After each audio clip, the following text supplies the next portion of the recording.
Chapter 1. The impossible crime. The chill of early morning clung to Baker Street as I sipped my second cup of tea, notebook in hand, endeavoring to capture the scant impressions of last night's adventure. My mind drifted to the peculiar summons we had received just after midnight, an urgent telegram from Lady Arabella Whitcomb of Grosvenor Square, imploring Mr. Holmes's immediate attention to a matter most alarming. Scotland Yard, she insisted, found itself at a loss. It is a crime beyond explanation. Read her elegant script words that carried the promise of both mystery and dread. Holmes, ever inscrutable in his habits, had risen at once. I recall finding him already attired in his navy blue Inverness cape and deerstalker, the spiraled amber-headed cane in his hand. His eyes, those penetrating orbs, glittered with anticipation as he surveyed the London fog curling around our window panes. Extraordinary night, Watson, he observed, his voice measured but bright. A murder that defies logic awaits. Shall we proceed? I nodded, suppressing a shiver of excitement. By 1 o'clock we hailed a hansom and rattled through empty streets toward Lady Whitcomb's grand townhouse. The gas lamps flickered in the mist, casting ghastly shadows that danced upon the walls, an appropriate prelude, it seemed, to the scene we were about to confront. Lady Whitcomb greeted us in the vestibule, her face ashen, her eyes wide with distress. She led us through a carpeted corridor into the drawing-room, where Inspector Lestrade stood by a marble mantelpiece, his usually confident swagger replaced by something close to bewilderment. The report I sent over was hardly exaggeration. "Mr. Holmes," Lestrade began, tugging at his collar, "no forced entry, no footprints, no murder weapon, and yet a man lies dead, apparently bled to death, by the very clock on his mantel." I glanced at the timepiece in question, a stately French ormolu clock, gleaming beneath the lamplight, its gilded cherubs frozen in mid-dance. Holmes circled it with deliberate calm, fingers interlaced behind his back. Lady Whitcomb's lips trembled as she spoke. "My brother, Colonel Augustus Whitcomb, came down to the drawing-room at midnight to fetch a glass of water. I heard the clock chime 12, then a sudden cry. When I rushed in she faltered, and Lestrade prompted, 'You found him lying beside the clock,'" she finished in a breathless whisper. "His throat cut from ear to ear, but there was no blood on the carpet, no weapon anywhere in the room, only this clock, and I found droplets upon its casing, as though it itself had bled." I crouched to inspect the floor. The thick Persian rug was unsullied, not a single drop of blood, only the polished wood beneath the clock bore faint, irregular smears too small and spaced consistently to be accidental. Holmes produced a magnifying glass, bending low to examine them. "Remarkable. And the body?" he inquired. Lestrade directed us to the far corner, where Colonel Whitcomb lay on a chaise long draped in velvet. The colonel's uniform was in scarlet and brass was unmarked. His neck bore the gruesome wound, a deep, precise cut, as if rendered by a surgeon's hand. Yet my gaze found no weapon and not a trace of struggle. Holmes straightened. "Lady Whitcomb, when was your brother last observed before midnight?" "Dinner concluded at 8, she replied. "He retired early. We spoke briefly in the library. He mentioned redesigning his father's old clockwork mechanism, the one in the drawing-room, intending to display it tonight." "A clock repairer, then?" Holmes probed gently. "He was quite proficient," she said. "His hobbies leaned toward mechanical contrivances, watches, automatons, that sort of thing." Holmes nodded, his eyes drifting upward toward the ornate timepiece. "And the mechanism, was it functioning perfectly at 8 o'clock? "Splendidly," Lestrade confirmed. "We tested it after I received Lady Whitcomb's call." Holmes tapped his chin. "And the clockmaker's toolkit tools, springs, blades, where did he keep them?" "In his study, adjacent to the library," she answered. "Locked, but the key is there." She pointed to a silver rococo key resting on a letter opener stand. Holmes pocketed it without ceremony. I rose and approached the clock, noting its face, Roman numerals, a pair of elegantly scrolled hands, and beneath them a small aperture revealing the pendulum's steady swing. The minute hand hovered at the first tick, past 12. Holmes whispered, "Observe, Watson." He pressed the side of the clock's casing, eliciting a faint click. A panel swung outward, revealing a slender blade, impeccably sharp, its edge glinting. I withdrew in shock. "Good heavens!" I exclaimed. A concealed knife within the clock itself. Holmes's lips curved into a half-smile. "Precisely so, my dear Watson. a mechanism designed to slay its owner at the stroke of midnight, ingenious in its cruelty and alarming in its execution. Lady Whitcomb gasped. But who would contrive such a device? For what purpose? That, Holmes said gravely, is the question we must answer. He replaced the panel and guided us back to the chaise longue. Carefully, he adjusted the colonel's uniform, inspecting the wound once more. No blood upon the carpet, Holmes murmured. Yet blood here on the clock's interior and upon the carving beneath. He tapped the cherub motif. I suspect the pulse of the victim was drawn by this concealed blade, mere seconds after the mechanism released it. The pressure of the swinging pendulum likely ensured precise timing. Lestrade stared slack-jawed, so the murderer was in residence earlier, set this device, and left without detection, or remains in this room still, undetected. Holmes countered, his eyes flashing. For Lady Whitcomb insists no one else entered after 8 o'clock, and our forensic evidence shows no footprints. Nor is there any sign of forced egress. Someone here must be the architect of this fiendish contraption. A silence fell, broken only by the clock's measured tick. I felt a shiver course through me both at the horror of the crime and at the realization that a mastermind walked among us, hidden behind genteel manners and polite conversation. Holmes turned to Lady Whit. You shall excuse us now, madam, while I examine the rest of your home. Watson, retrieve my notebook and let us chronicle every detail. The game is afoot. As we withdrew into the corridor, leaving Lestrade to stare helplessly, I felt the familiar exhilaration of the hunt. In the silence of Grosvenor Square, an impossible crime had been committed, one that would demand every ounce of Holmes's insight and every jot of my own record-keeping. The wheels of deduction were already turning, and I, his faithful chronicler, took up my pen to record the first puzzle piece of what promised to be an unforgettable case. Chapter 2. Holmes and the Midnight Consultation. Holmes and I paused at the foot of the grand staircase, leaving Lestrade to puzzle over Lady Whitcomb's drawing-room. The flickering sconces cast elongated shadows across the polished banister, yet Holmes's countenance remained cool and focused. Watson, he said quietly, before we ascend, I must pose a question. Did Lady Whitcomb mention anyone family? Staff, visitors who might have had both motive and knowledge of her brother's mechanical proclivities? I considered. She spoke of her late father's legacy of horology, but no one else in the household seems versed in such matters. Nevertheless, she did mention Mr. Carrington, the butler, who served the family for nearly 30 years. He handles the keys and knows the house's every corner. Holmes's eyes gleamed. Indeed, and servants, while discreet, sometimes prove invaluable to a detective's investigation. We shall speak with him shortly. But first, Watson, let us revisit the scene of the crime with fresh eyes.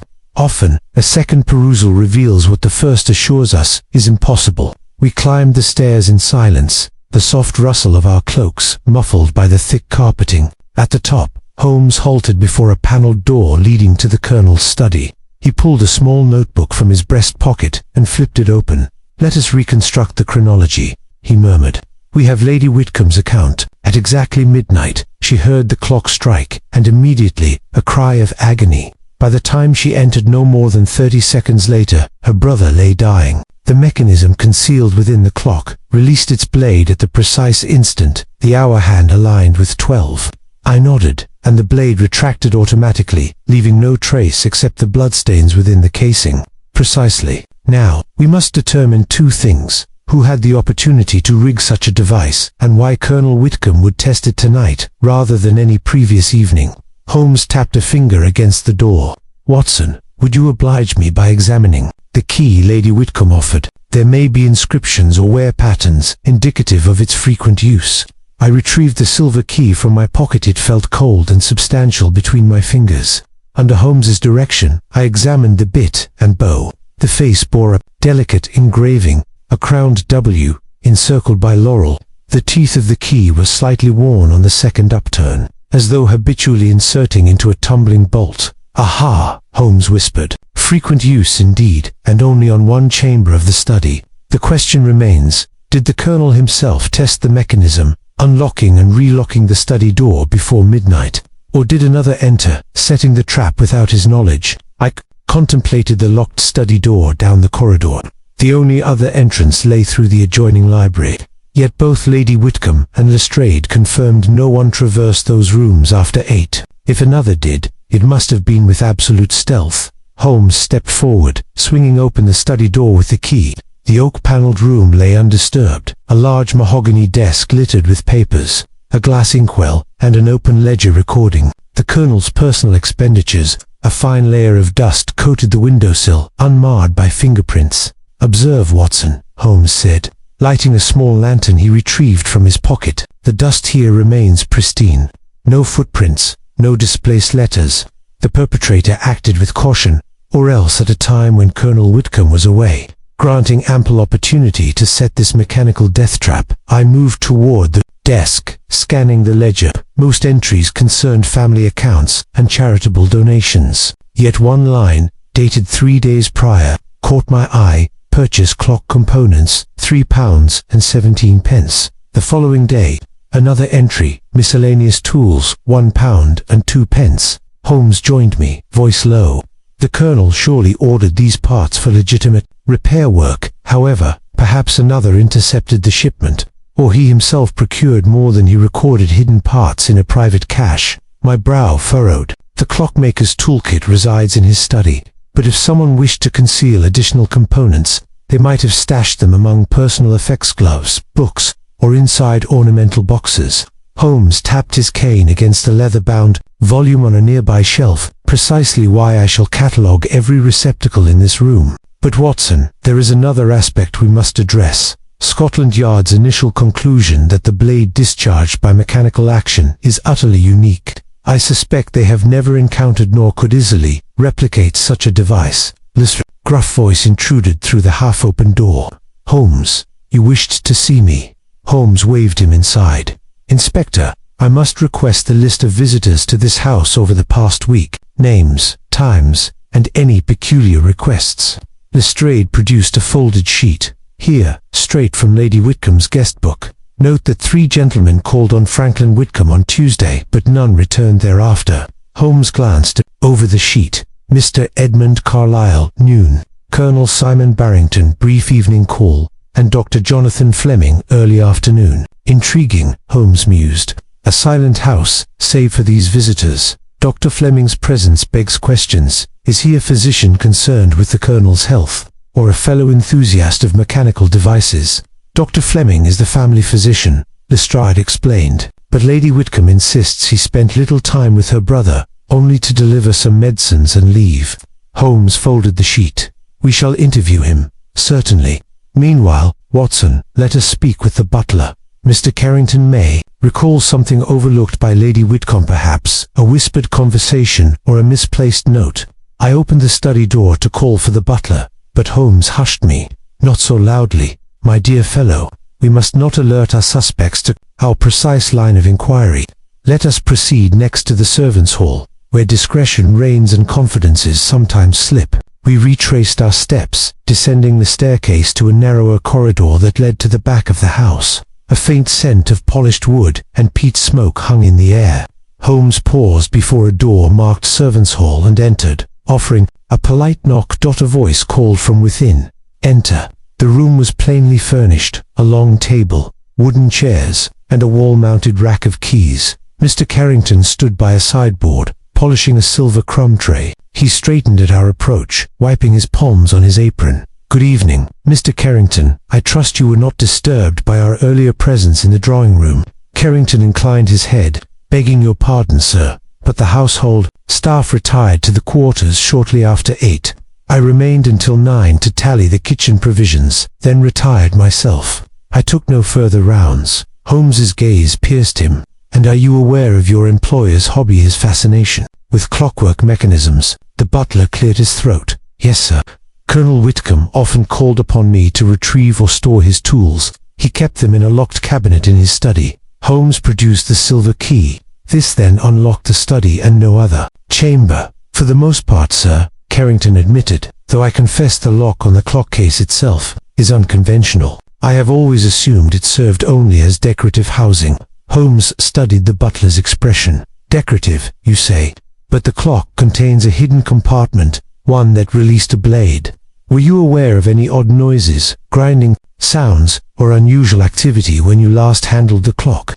Carrington hesitated. "Now that you mention it, sir, I did hear a faint clicking sound 3 nights ago, late in the evening. I dismissed it as the mechanism winding down. Holmes's eyes lit with interest. At what time precisely? About 11:45, Sir Carrington replied. I was dusting the mantelpiece when I heard it. Holmes bowed his head in thought. Thank you, Mr. Carrington. Your honesty is appreciated. He turned to me.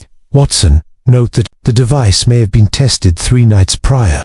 Someone ensured its precision, then left it to await its final victim. I scribbled furiously. So the timing was confirmed. But why wait 3 days? Why tonight? Holmes gave a wry smile. Patience, my dear Watson. The motive shall reveal itself in due course. For now, let us retire to Lady Whitcomb's morning room, where I intend to examine her brother's personal correspondence.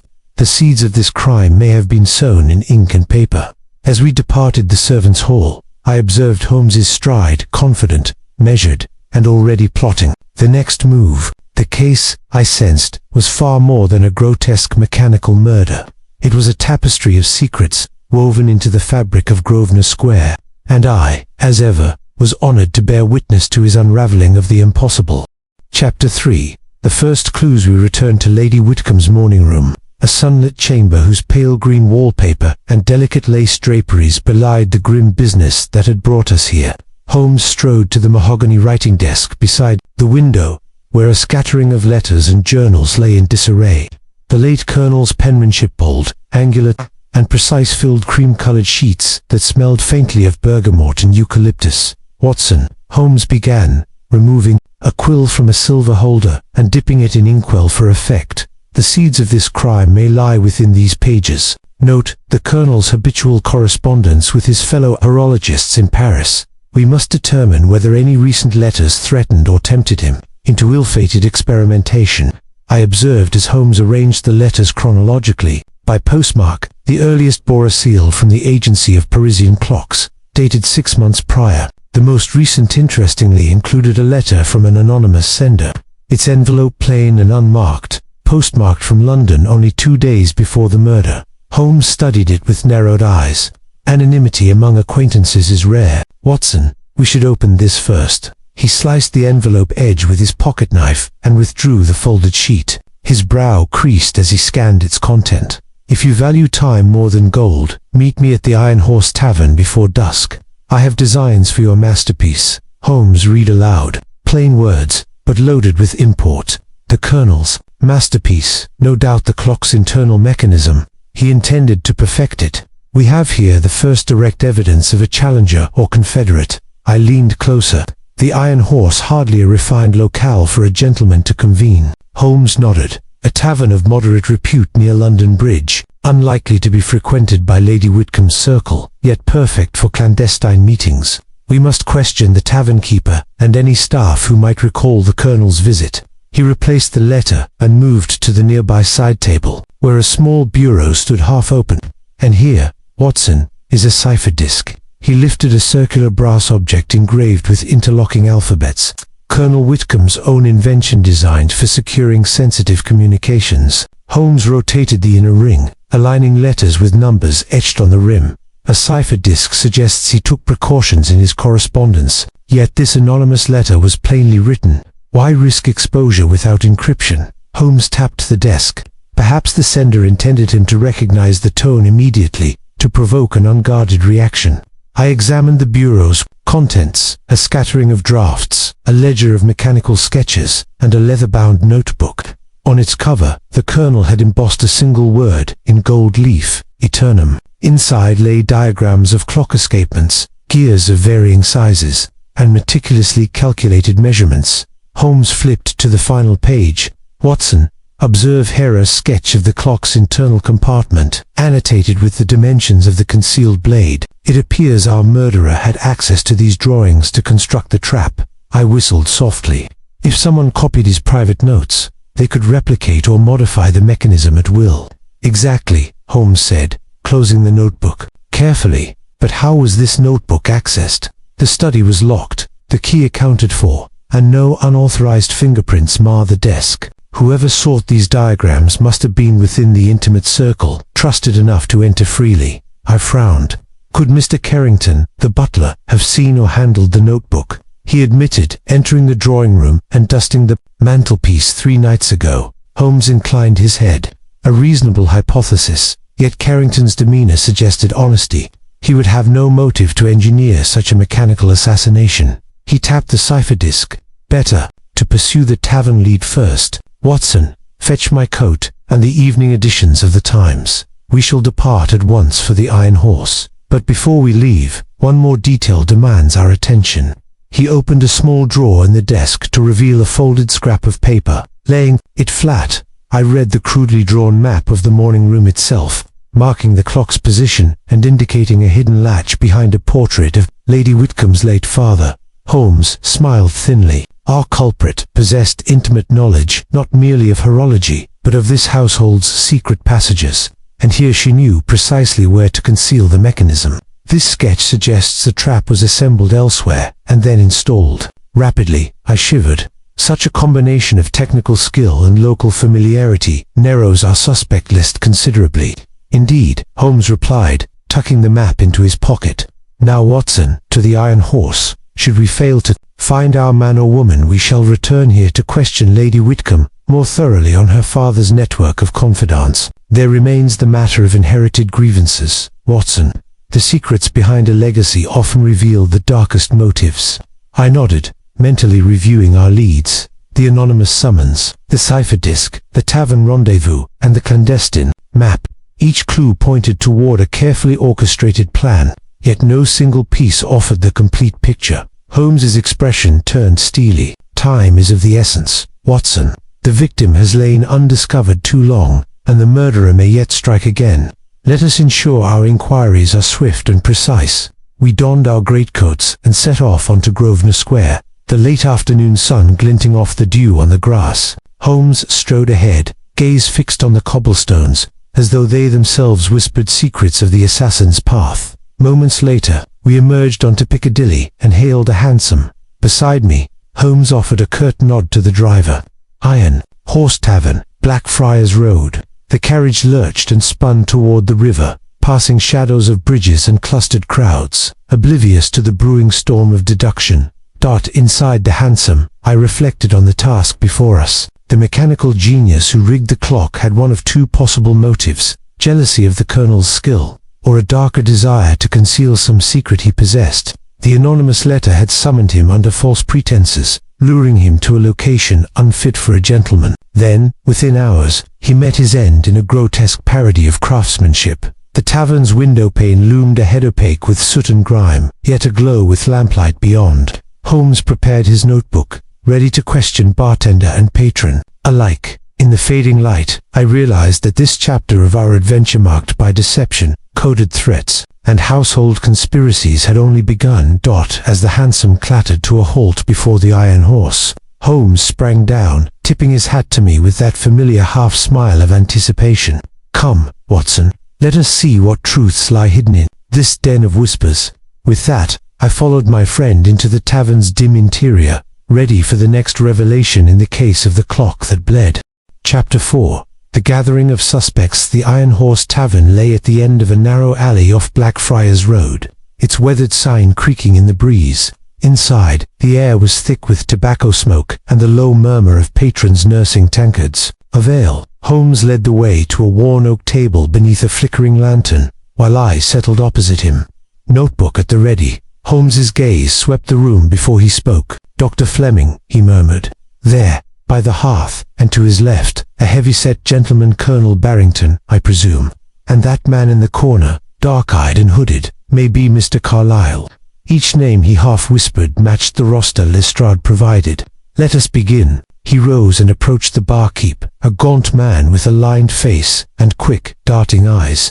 Holmes greeted him with a courteous nod. Good evening. I am consulting in an investigation. You must excuse my intrusion, but did you observe anyone of note here? 2 nights past, about dusk. The barkeep stiffened. 2 nights past. A fair number called in for their evening drink, sir. The colonel, I recall, took a seat near the window around 6:30, spoke to the landlady's daughter, then paid, and left. Holmes inclined his head. And did he exhibit any agitation, or discuss mechanical matters? Mechanical matters, the barkeep echoed, brows knitting.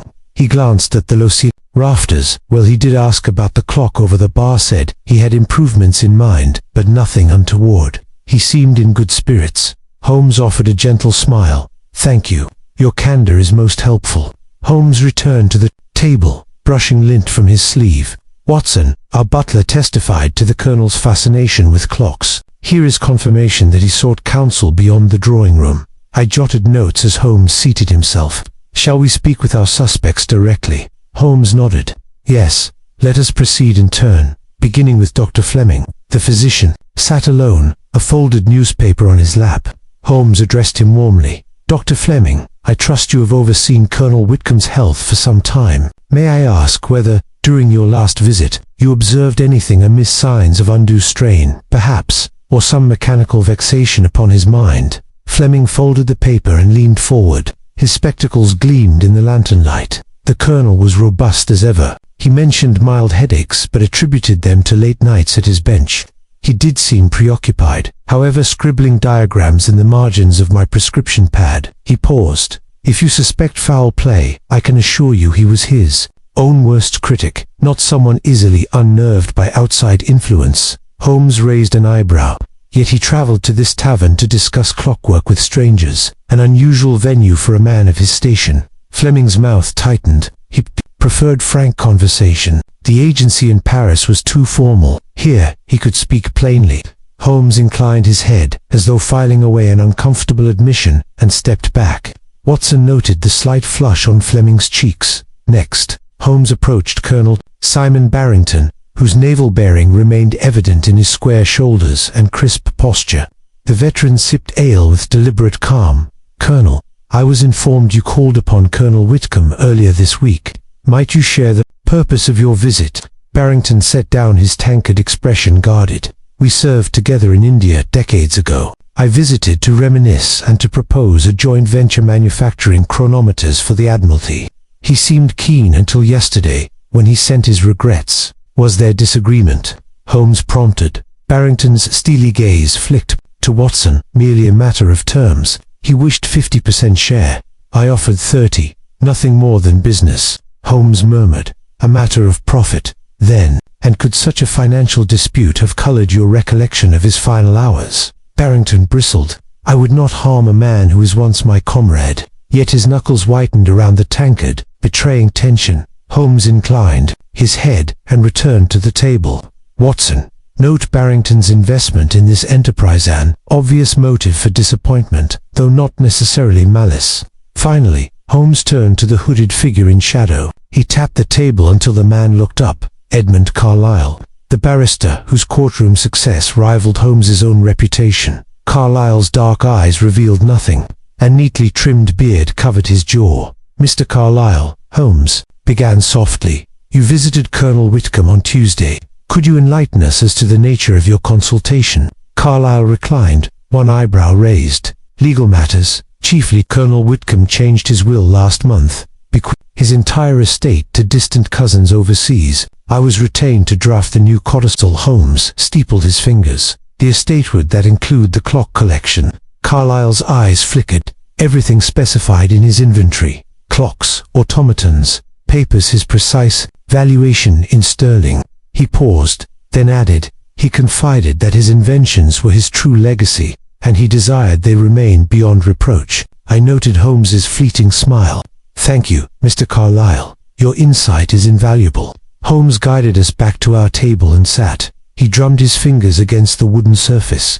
Watson, we have 4 suspects, a physician, a naval officer, a barrister, and perhaps even the barkeep, though I suspect his role was incidental. Each had motive, professional, financial, or personal, to influence the Colonel's fortunes. I tapped my pen, and we know the assassin possessed mechanical expertise and intimate knowledge of the household. Which of these 4 could meet those criteria? Holmes's gaze drifted toward the back of the room, where a clockmaker's apprentice, identifiable by his soiled sleeves and calloused hands, polished a timepiece behind the bar. Observed the young man by the hearth, clearly skilled in such matters, yet silent when I questioned him.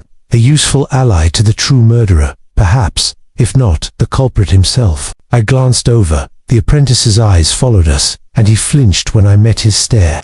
He might supply parts or labor, but he would need instruction and design. The sketches we recovered came from someone with high-level knowledge.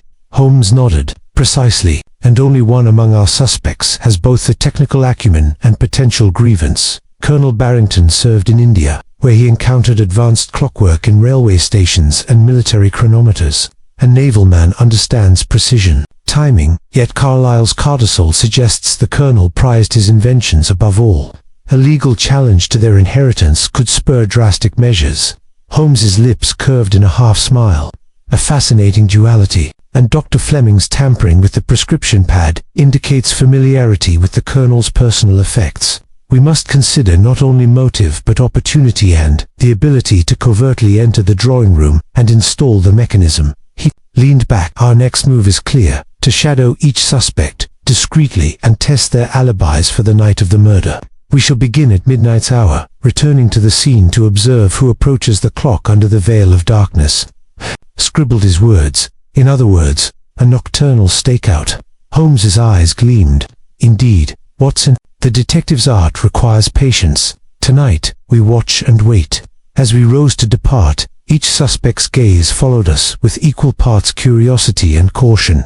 The Iron Horse, once merely a meeting place, had transformed into a stage 4, accusation and subterfuge, and as Holmes and I stepped back into the London twilight, I sensed that the web of suspicion would only tighten before the murderer's unmasking.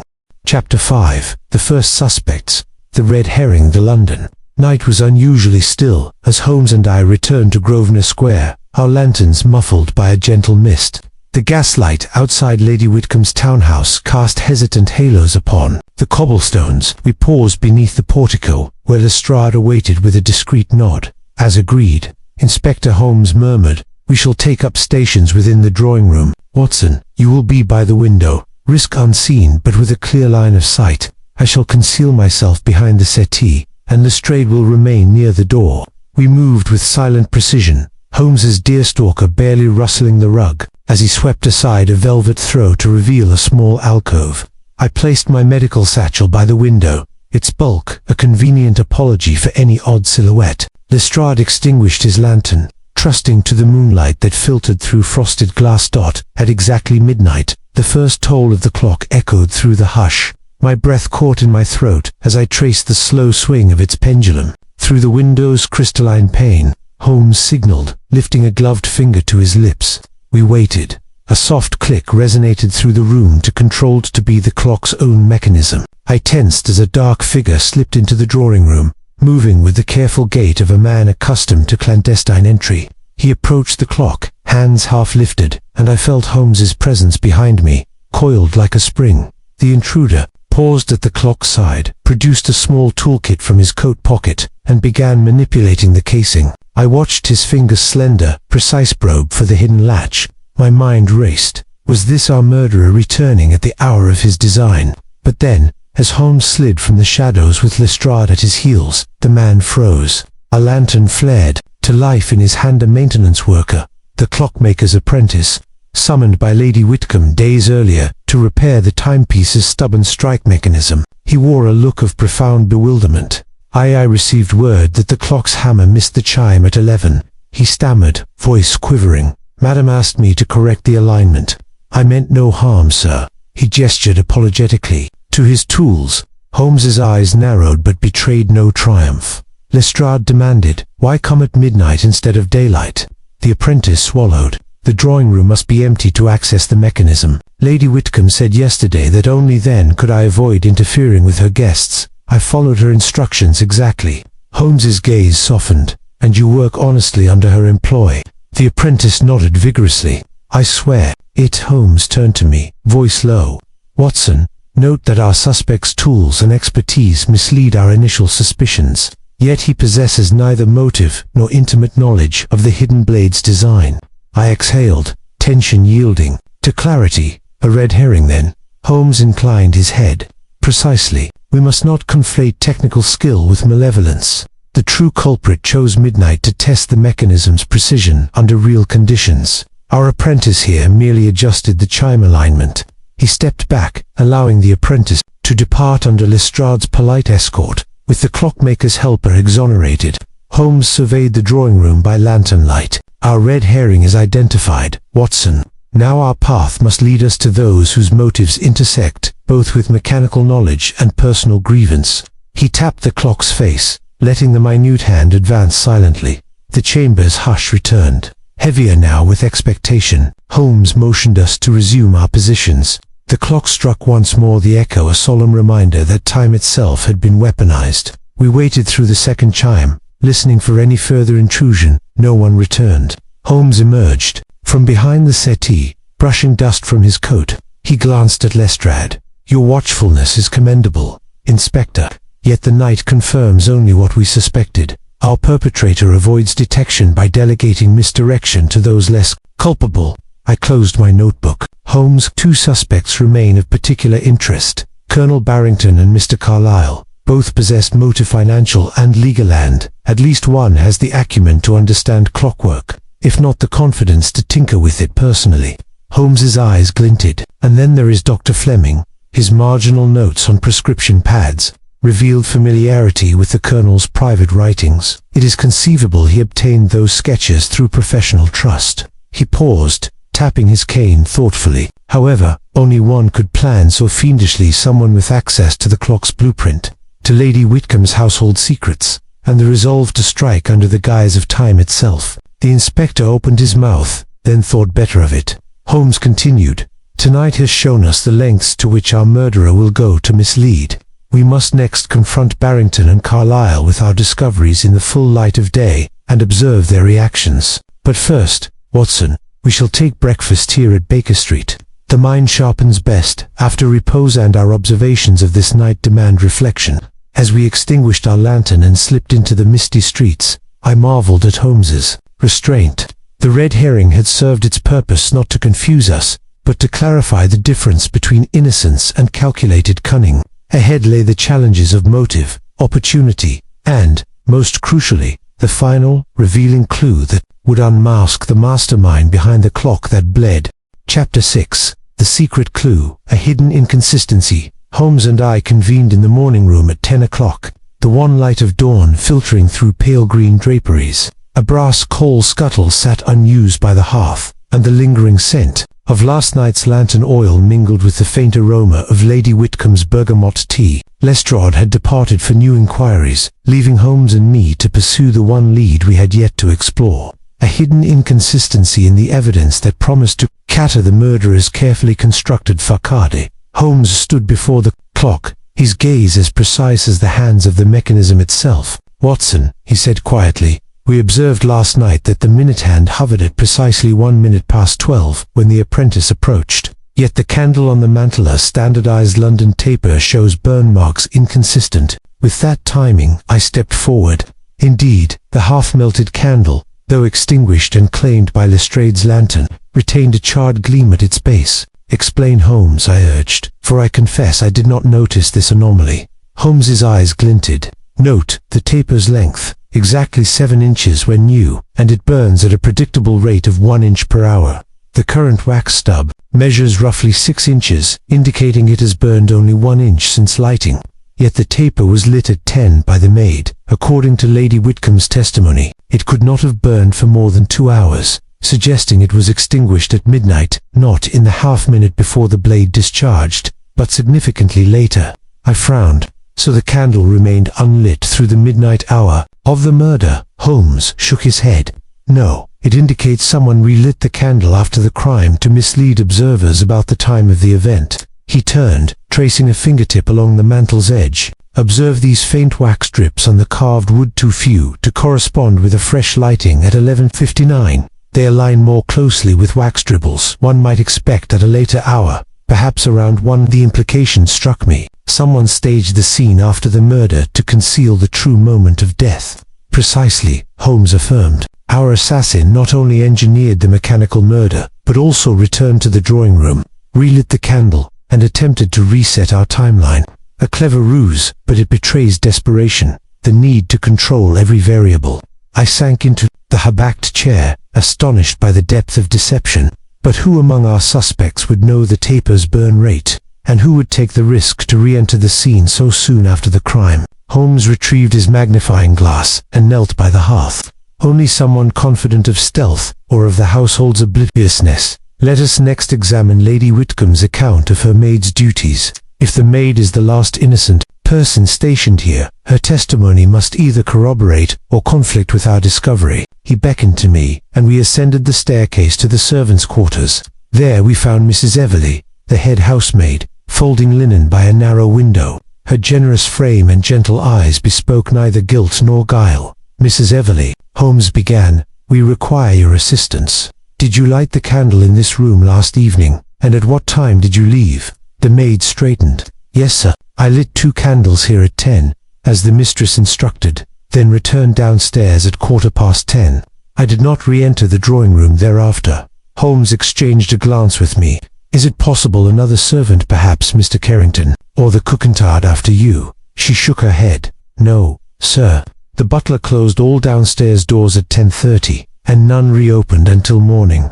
Holmes stood, eyes narrowing. "Then our murderer must have impersonated a servant or possessed a key to the front entrance." He clasped his hands behind his back and paced. "We have confirmed that the candle was relit well after midnight. The only way to accomplish this without detection was either by exploiting the bay window, left ajar when the butler neglected to secure it properly, or by duplicating the maid's lamp." I shivered. "Do you propose the killer climbed through the window?" "Not necessarily climbed, but slipped through a partially open casement. Note, Watson, the sill bears faint scratches too light for a firm boot, but consistent with the hem of a woman's upturned skirt, a subtle clue indicating the murderer's attire." I knelt to inspect the sill. Shallow abrasions on the painted wood, suggesting contact with fabric rather than leather, and a tiny fragment of pale green thread, caught in the paint, matching the wallpaper's hue. Holmes plucked the thread carefully. "Add this to our dossier. The murderer's clothing brushed against the sill when entering or exiting. The color corresponds precisely with Lady Whitcomb's morning gown." He held the thread between gloved fingers, a most telling detail. "Watson, the killer donned a garment of similar shade, perhaps to blend in, or to commit the crime in innocuous attire." I felt a chill. The evidence pointed inescapably toward someone within Lady Whitcomb's immediate circle, someone with access to both the clock and the household keys, and who could evade suspicion by wearing familiar clothing. Holmes replaced the thread in an envelope. "Our next step is to confront Lady Whitcomb with this string of inconsistencies, and observe her reaction. If she feigns ignorance, then she is the architect of this deception and, likely, the murderer." He paused, glancing toward the closed door that led to her private quarters. "Watson, would you join me in calling upon her now?" I hesitated, mindful of the delicate position, accused without proof beyond deduction. Yet Holmes's confidence brooked no delay. We descended to the drawing-room, where Lady Whitcomb awaited, seated by the window in a pale green morning dress. Her hands trembled slightly as she smoothed the lace at her throat. Holmes greeted her with formal courtesy. "Lady Whitcomb," he began softly, "we have uncovered certain irregularities in the scene of your brother's death. The taper's burn rate indicates the candle was relit after midnight, and these scratches upon the windowsill, along with this fragment of thread," he produced the green fiber, "suggest the murderer entered or exited through the casement in familiar attire." Lady Whitcomb's eyes widened. She rose, hand to her heart. "You accuse me." Her voice quavered, though her posture remained composed. Holmes inclined his head. "We present facts, not accusations. You have every right to an explanation." He placed the thread on a side table. "These findings narrow our suspect list considerably. Only one person in this household owns or could borrow such a garment and the keys to this room." The lady's lips pressed together. For a moment, silence reigned, broken only by the clock's measured tick. At last she spoke. "My morning dress is only worn in private. I underestimated the cunning of my brother's killer. If you believe these clues implicate me, then you must grasp the full context." She paused, collecting herself. "I will not hinder your investigation. Ask your questions." Holmes's eyes gleamed. "Thank you, Lady Whit. First, where were you between midnight and 1 this morning?" She inhaled deeply. "I remained in my bedchamber, which you have not yet inspected. You may do so now." Holmes inclined his head. "We shall, and thereafter, we expect Mr. Carrington to produce his master key for verification." As we followed Lady Whitcomb toward the staircase, I marveled at the sudden shift, from grieving sister to potential conspirator. She now offered cooperation, perhaps in fear, perhaps in guilt. The secret clue had fractured the veneer of innocence, and the true architect of this mechanical murder now trembled before our probing eyes. I closed my notebook, ready to record her explanations and to see whether the inconsistencies we had uncovered would crumble under scrutiny or reveal the final truth behind the clock that bled. Chapter 7. The crime grows stranger. Lady Whitcomb moved before us with calm dignity, ushering Holmes and me into her bedchamber on the second floor. The room was intimately furnished, a high tester bed draped in olive green silk, a walnut dresser, topped with porcelain trinkets, and a rosewood writing stand beside a mullioned window. The morning light was muted by pale lace curtains, lending the chamber a dreamy, suspended quality. Holmes's gaze swept the room with rapid precision. "Observe, Watson. The key Mr. Carrington provided opens the study, the clock case, and, as Lady Whitcomb now confirms, the door to this bedchamber." He produced the silver key and tested it in the dresser's small drawer lock. It entered smoothly, turning without resistance. I noted his attention to detail as he examined the drawer's interior. "Is there significance in this piece of furniture?" I asked. Holmes withdrew a folded scrap of lavender silk from the drawer. "This fragment matches neither Lady Whitcomb's morning gown nor the green thread we recovered earlier. It belongs to another garment, perhaps a second disguise." He placed it in a paper envelope. "Our murderer not only wore pale green, but also concealed themselves under another layer." Lady Whitcomb's face milled with confusion. I do not recognize that fabric. I have worn no lavender silk." Holmes nodded. "Nor her maid, by Mrs. Everleigh's testimony. Yet this cloth suggests the perpetrator carried or wore an extra garment into the study or drawing room." Before we could pursue the matter, a faint commotion sounded beyond the corridor. Holmes motioned silence and pressed his ear to the door. A muffled groan reached us, followed by hurried footsteps. He exchanged a look with me. "Come, Watson." We followed the sounds to the servants' hall at the back of the house. There on a low bench lay Mrs. Everleigh, pale and motionless, her greatcoat discarded on the floor. Carrington knelt by her side, supporting her head. "Inspector Lestrade summoned her here," Carrington whispered. "She collapsed mere moments ago after discovering this." He held out a blood-stained handkerchief embossed with the Whitcomb crest. I knelt to examine it. The initials A.W. beneath a folding hourglass, its sands running out. Holmes's eyes flashed. "She found this on the floor of the drawing room?" he asked. Carrington nodded. "I sent her to fetch fresh candles and clean the hearth. She returned to the drawing room, found the handkerchief, and fainted." Lestrade appeared at the doorway, breathless. "We secured the scene, Holmes, nothing else removed. But there are scuff marks on the rug where she knelt," and she murmured one phrase before losing consciousness. "Not the sister." His voice caught. Holmes knelt beside the maid, whose eyes fluttered open at last. She spoke in a fragile whisper. "It wasn't her. Not Lady Whit." Then she lapsed into unconsciousness again. I laid her gently on a chair. Holmes rose, face grave. A confession of innocence from our chief suspect, yet another twist. He pocketed the handkerchief and rose. "Watson, this second crime, assault upon Mrs. Everleigh, changes everything. The murderer grows desperate, seeking to silence those who discover inconvenient clues." Lestrade helped Mrs. Everleigh to her feet. "She'll recover, but she cannot provide more detail until later. We must act swiftly." Holmes's expression hardened. He turned to Carrington. "Bring us the lamp the maid carried, and any object she held when she collapsed." Carrington retrieved a small lantern and the maid's work bonnet. Inside the bonnet was tucked a folded slip of paper. Holmes unfolded it, reading the scrawled words, "Beware the one who mourns in silence." I stared at him. A warning and a threat. Holmes nodded slowly. "The murderer sends messages, anonymous letters, coded summons, staged scenes. Now a call for caution. We tread on dangerous ground." He surveyed the scuff marks. The rug was disturbed not only by the maid's collapse, but by a hurried exit despite every door being locked. How did our assailant vanish without key or window egress? Lestrade furrowed his brow. "I searched the garden below, no footprints. The bay window was secured when I arrived." Holmes's eyes glimmered. "A second hidden passage, then likely one known only to the family." The sketch we found in the bureau map of the morning room's secret latch hinted at more than maintenance access. Lady Whitcomb, who had followed us, drew in a sharp breath. A secret passage. My family's estate archives mention servants' tunnels, but they were sealed decades ago. Holmes turned to her.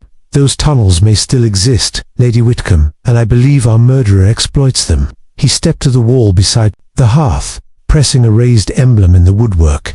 A seam creaked open, revealing a narrow corridor descending into darkness. My heart pounded. Then the killer had unrestricted access to every room, clock chamber, study, drawing room without detection. Holmes nodded, his cane tapping the floor. Precisely. The mechanism was installed with deliberate knowledge of this passage. It allowed the culprit to emerge unseen, return after the deed, to manipulate the scene and strike again at Mrs. Everleigh when she intruded. Lestrade stepped forward. We must light this passage and pursue our suspect. Holmes paused. Not yet, Inspector. We require confirmation.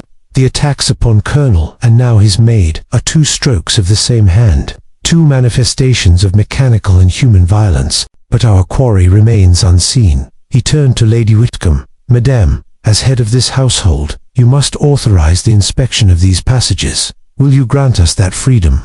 Her voice trembled. Yes, anything to end this horror. Holmes nodded and produced his lantern. Then let us inspect the tunnel and gather the clues that will lead us to the mastermind. As he slipped through the hidden doorway, I hesitated, glancing back at the faint outline of the painted wallpaper, now marked by a subtle handprint. The passage swallowed Holmes's lantern light, and I felt the weight of the night's revelations. Rillet candle, the fractured timeline, the assault on innocence, and the clandestine corridor, each told a story of cunning cruelty and calculated misdirection. With a steadying breath, I followed Holmes into the darkness, determined that this new revelation, the secret passage, would be the key to the case's resolution. For in that winding corridor lay the path to unmasking the killer who weaponized time itself. Chapter 8. Holmes tests a theory. The hidden corridor lay before us like a wound in the household's tapestry, its damp stones glinting in the lantern light as Holmes led the way. I followed close behind, every footstep echoing in the narrow tunnel which sloped gently downward before curving out of sight. Mrs. Everleigh's assault and the candle ruse had dispelled any lingering illusion of safety. Now, the very walls whispered of treachery. Notice, Watson, Holmes murmured, pausing to run his gloved finger along the mortar. How the stonework here bears traces of recent repair. Fresh mortar between the bricks, altered tiles out. Murderer ensured the passage remained passable. He knelt by a seam where two stones met and tapped. A hollow clink responded. The secret door at the end of this corridor opens into the billiard room on the ground floor, an ideal egress for one wishing to avoid the public stairwell. I peered ahead at the large doorway, concealed by a tapestry of hunting dogs. Holmes peeled back the fabric and inserted his lantern. Beyond, the billiard room lay empty, cues arranged like silent sentinels. The moonlight from a high window stripped the velvet cloth from the table, revealing no footprints on the polished oak floor. Holmes stepped through, tapping the silk fringe. The murderer could slip into any of the adjoining rooms, kitchen, servants' hall, drawing room, without alerting the household. Now, Watson, I propose a simple experiment to test which suspect possesses the boldness to use this route. He produced from his coat an unmarked envelope similar to the anonymous summons and a folded sketch, showing the clock's mechanism. We shall leave these here, anticipating their recovery by our quarry. Then we will conceal ourselves nearby and observe who returns for them. He laid the envelope and sketch on the billiard table. Holmes gestured toward two chairs at the far end of the room. We shall station ourselves in the paneling alcove. The door to Lady Whitcomb's study lies just beyond the corridor entrance. From there, we watch the hallway. I settled into the alcove, heart racing, as Holmes extinguished his lantern. In the soft glow of moonlight, the billiard room's once elegant furnishings assumed a ghostly aspect. Holmes whispered, "Midnight, again. Watson, let us see who dares reclaim these items by the murderer's own path." Time stretched. My eyes adjusted to the gloom, and I counted the silent minutes by the slow drift of dust motes in the slanting moonbeams. At last, I caught a faint scrape of a heel on stone behind me. Holmes placed a finger to his lips and peered around the alcove. A figure slipped through the tapestry. Dr. Fleming, garbed in a dark frock coat that brushed the floor. He paused at the billiard table, lifted the envelope, and studied the empty corridor beyond. Then he unfolded the sketch and pursed his lips. I strained to hear his muttered remark. Holmes stifled a whisper. "Observe his hesitation, Watson. He juggles the evidence as though weighing its import." Fleming folded the sketch and replaced it in his coat pocket, then lingered as if torn between paths. After a moment, he retraced his steps, returning the envelope to its place, and slipped back into the tunnel. Lestrade's lantern light appeared upon the billiard room's rear window, evidence that the inspector maintained the outer admission. Holmes exhaled softly, an odd reaction from the doctor too familiar with the material, yet unwilling to carry it forward. I nodded. His medical training gives him calm in the face of danger, but his conscience halts him. Holmes's eyes gleamed. "Now, Watson, we shall test another theory." He strode from the alcove and returned carrying a small duplicate of the clock's concealed blade. He set it on the table beside the envelope and sketch, then blew out the lantern in his hand, leaving us in the moon's wan wash. Minutes later, the corridor stone once again scraped beneath heavy soles. This time, Colonel Barrington emerged at the tapestry. His naval bearing was unmistakable: broad shoulders, precise gait. He paused at the table, glancing toward the window, and lifted the secret blade. Holmes emerged from the alcove. Barrington started and dropped the mechanism, drawing a revolver from his coat. "Holmes, you treacherous scoundrel," he snarled. Stepping back, Holmes remained calm. "I meant you no harm, Colonel. I only wished to understand your interest in this device." Barrington's jaw clenched as he recovered the blade. "I admit curiosity. Proposed to weaponize clockwork for naval signaling, to disable enemy vessels. But I never sought to kill Colonel Whitcomb." Holmes's voice was gentle but firm. "Yet you returned to retrieve these items, placing yourself at the scene via the secret passage. Why, Colonel?" Barrington's eyes darted to the sketch. I intended to salvage these parts, to destroy them, so that no one could misuse them." Holmes inclined his head. "An act of conscience, perhaps, but there remains one suspect who has not yet shown himself and whose motives are more private than professional." He stepped aside, revealing the corridor's entrance. Barrington's pistol lowered, though his muscles remained taut. "You have my word that I will reveal all when called upon, Holmes." He tucked the mechanism into his coat and backed toward the tapestry. Holmes watched him go. I exhaled, tension draining. "Watson, we have tested two theories, Fleming's reticence and Barrington's protective instinct. Neither behaves like a killer, but both reveal investment in the Colonel's inventions." Holmes nodded. "The final test awaits. We must tempt our remaining suspect, Mr. Carlyle, with this bait without revealing our knowledge of the secret passage's existence." He retrieved the blade and sketch. "Tomorrow, at dusk, we shall convene in the study and observe his reaction when confronted with this evidence in the full view of daylight." He lit his lantern and guided me back through the corridor, leaving the iron horse of deception behind. As we emerged into Grosvenor Square's empty street, I reflected on Holmes's methods. A theory tested, a suspect revealed, yet still no verdict rendered. The case grew stranger with each experiment, but with each step, the true architect of the clock's crimson fate edged closer to exposure. Tomorrow, the final act would begin, and the murderer's mask, forged in silence and shadow, would at last be stripped away. Chapter 9. A second attempt. The culprit strikes again. The afternoon sun slanted through Baker Street's frosted windows, as Holmes and I settled before a modest repast of tea and toast. Our previous nocturnal experiments had borne fruit. Dr. Fleming's hesitation, Colonel Barrington's protective retrieval, and the daunting revelation of the secret passage. Yet the killer remained at large. Holmes cut into his toast and regarded me in silence. "Watson," he said at last, voice measured, "we have planned to confront Mr. Carlyle with the evidence tomorrow evening in the study. I trust you will be present to observe his reaction." I nodded, tracing the rim of my teacup. "And should he prove innocent, we shall have narrowed our list to one." Holmes tapped the table. "Precisely. But before we proceed, I wish to review our security arrangements at Lady Whitcomb's. The household must be vigilant, especially tonight." We departed in a brisk cab for Grosvenor Square, finding the Whitcomb residence alive with quiet activity. Carrington paced the hall, coordinating servants' patrols, while Lestrade consulted with Lady Whitcomb in the morning room. Holmes offered a curt nod to each, then motioned me aside. "Watson, I propose we station ourselves within the study at dusk. Prepare to unveil the sketch and blade to Mr. Carlyle. Yet we must also guard against unexpected developments. Our culprit may preempt our meeting with another strike. I glanced toward the corridor that led to the secret passage. An astute precaution. Holmes produced a fine silk handkerchief. This will serve as my signal, a discreet flutter at the study window should I require assistance. He tucked it into his breast pocket and checked his pocket watch. Excellent. At 6:30, we shall assemble. Until then, maintain a presence in the servants' hall. Should anything transpire, you can respond swiftly. I found my station among the quiet rows of benches and coat hooks, while Holmes retired to plan his confrontation.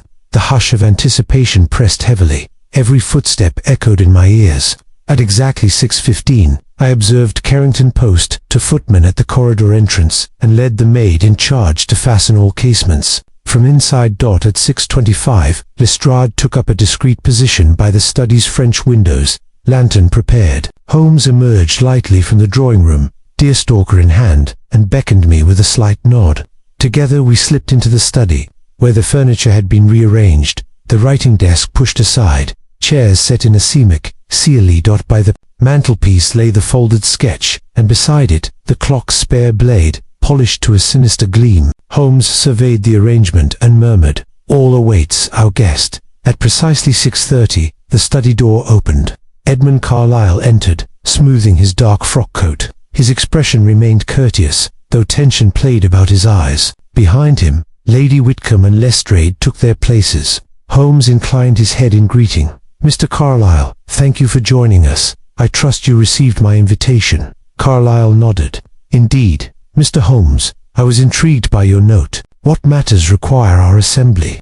Holmes gestured to the table. "I believe you are familiar with these items." He revealed the sketch and blade. The design and purpose of this mechanism resulted in Colonel Whitcomb's death. I now present it to all assembled, to observe your reaction, and to ascertain whether you recognize its import." Carlyle's brows lifted, and he took a cautious step forward. "The sketch resembles my firm's retention files, drafted the codicil, referencing your brother's inventions. The blade appears derived from his own designs." Holmes's gaze never wavered. "Indeed, the question before us, Mr. Carlyle, did you conceive this device to harm, or were you simply fulfilling your duties, oblivious to its lethal potential?" Carlyle swallowed. He glanced at Lady Whitcomb, who leaned forward in her chair, pale and anxious. His voice cracked. Suddenly, a muffled crash rattled the windows. Leslie, the maid posted outside, whispered urgently through the keyhole, "Mr. Holmes, there's been an accident in the morning room." Holmes leaped to his feet. "Assist me, Watson." We dashed from the study into the passage. Lestrade at our heels. The corridor lights were extinguished. Moonlight guided our path to the morning room. There, amidst overturned chairs and splintered veneer, lay Carrington, unconscious, the silver key clutched in his hand. Blood welled at his temple, and a fragment of lavender silk fluttered beside him. I knelt to assess the butler, a deep bruise already swelling, but his pulse remained steady. Holmes examined the lavender fragment, the same cloth from the bedchamber drawer. He murmured, "Our culprit returns to incapacitate those who hold the keys to this investigation." I helped Carrington to a more comfortable position. "He is alive, but his head wound requires a surgeon's care." Holmes's eyes darted to the window. The latch had been forced open from the outside, revealing the battered woodsill. "They fled through here, Watson, likely using the secret passage to evade pursuit." He pocketed the fragment. "This second attack confirms our killer's desperation and skill, entering the house unseen, targeting our allies, and escaping, with the same stealth used in the original murder." Lestrade knelt to inspect the floor. No footprints on the rug, no signs of struggle beyond this point. They are as elusive as time itself. Holmes supported Carrington's head with a gentle hand. "We must summon Dr. Fleming at once, Songley. His expertise can tend the butler's wound." He looked to Carlyle, who stood shaking. "Mr. Carlyle, fetch your medical man friend and then report to Lestrade. You will remain under observation until this matter concludes." Carlyle bowed numbly and departed. Lady Whitcomb steadied Carrington's shoulders, her face a mask of contrition. Holmes turned to me. "Watson, we are forced to postpone our confrontation. The murderer has struck again, shifting the field of play." I rose, helping the butler's arm. "Do you believe this attack emanates from our final suspect?" Holmes's glance was grave. "Not necessarily. My dear fellow, the culprit must be someone with free access to both the secret passage and knowledge of our arrangements. They could be any within this circle or an outside agent with connections to all. As we supported Carrington toward the servants' hall for medical care, I felt the urgency of the case deepen. The killer, having witnessed our preparations, chose to disable potential witnesses rather than face us openly. Their strategy was clear: silence those who threatened exposure and remain shrouded in anonymity. Holmes crouched to recover the butler's pocket watch, still ticking despite the blow. "Remarkable resilience," he murmured. Then he clasped my shoulder. "Watson, our red herrings and experiments have narrowed the field, but now the case accelerates. We must redouble our vigilance and outwit an adversary who moves as swiftly and quietly as time itself." As we emerged into the corridor's dim light, the weight of Holmes's words lingered. The second attempt had revealed our adversary's boldness and desperation, and yet, within that desperation lay clues we have yet to fully comprehend. The clock's hands would not stop, nor would the killer's next move remain hidden for long. And I, as always, would record every detail, in service of Holmes's relentless pursuit of truth. Chapter 10. The true motive begins to surface. The household stirred uneasily the morning after the butler's assault. News of Carrington's injury spread like a shadow through the hallways, and even the usually imperturbable Mrs. Everleigh trembled. At the prospect of further violence, Holmes and I convened in the drawing-room at dawn, the clock's pendulum swinging with its habitual serenity. As if mocking the chaos it had wrought, Holmes placed a folder on the marble mantel, unsealing its clasp. "Watson, our next step must delve into the Colonel's personal affairs. We have examined technical expertise and opportunity. Now we require motive of a more profound nature." He produced a sheaf of letters, bound by a faded ribbon. These arrived at Colonel Whitcomb's postal box in the weeks before his death, correspondence meant for no eyes but his own. I reached for the top letter, noting its unremarkable envelope. "The handwriting is feminine," I observed. Holmes nodded. "From one Miss Beatrice Langley, a name not on our roster. Yet these letters discuss matters of far greater intimacy than mechanical schematics." He handed me the first missive. I unfolded it and read, "Dearest Augustus, I fear you have thrust me into a perilous position.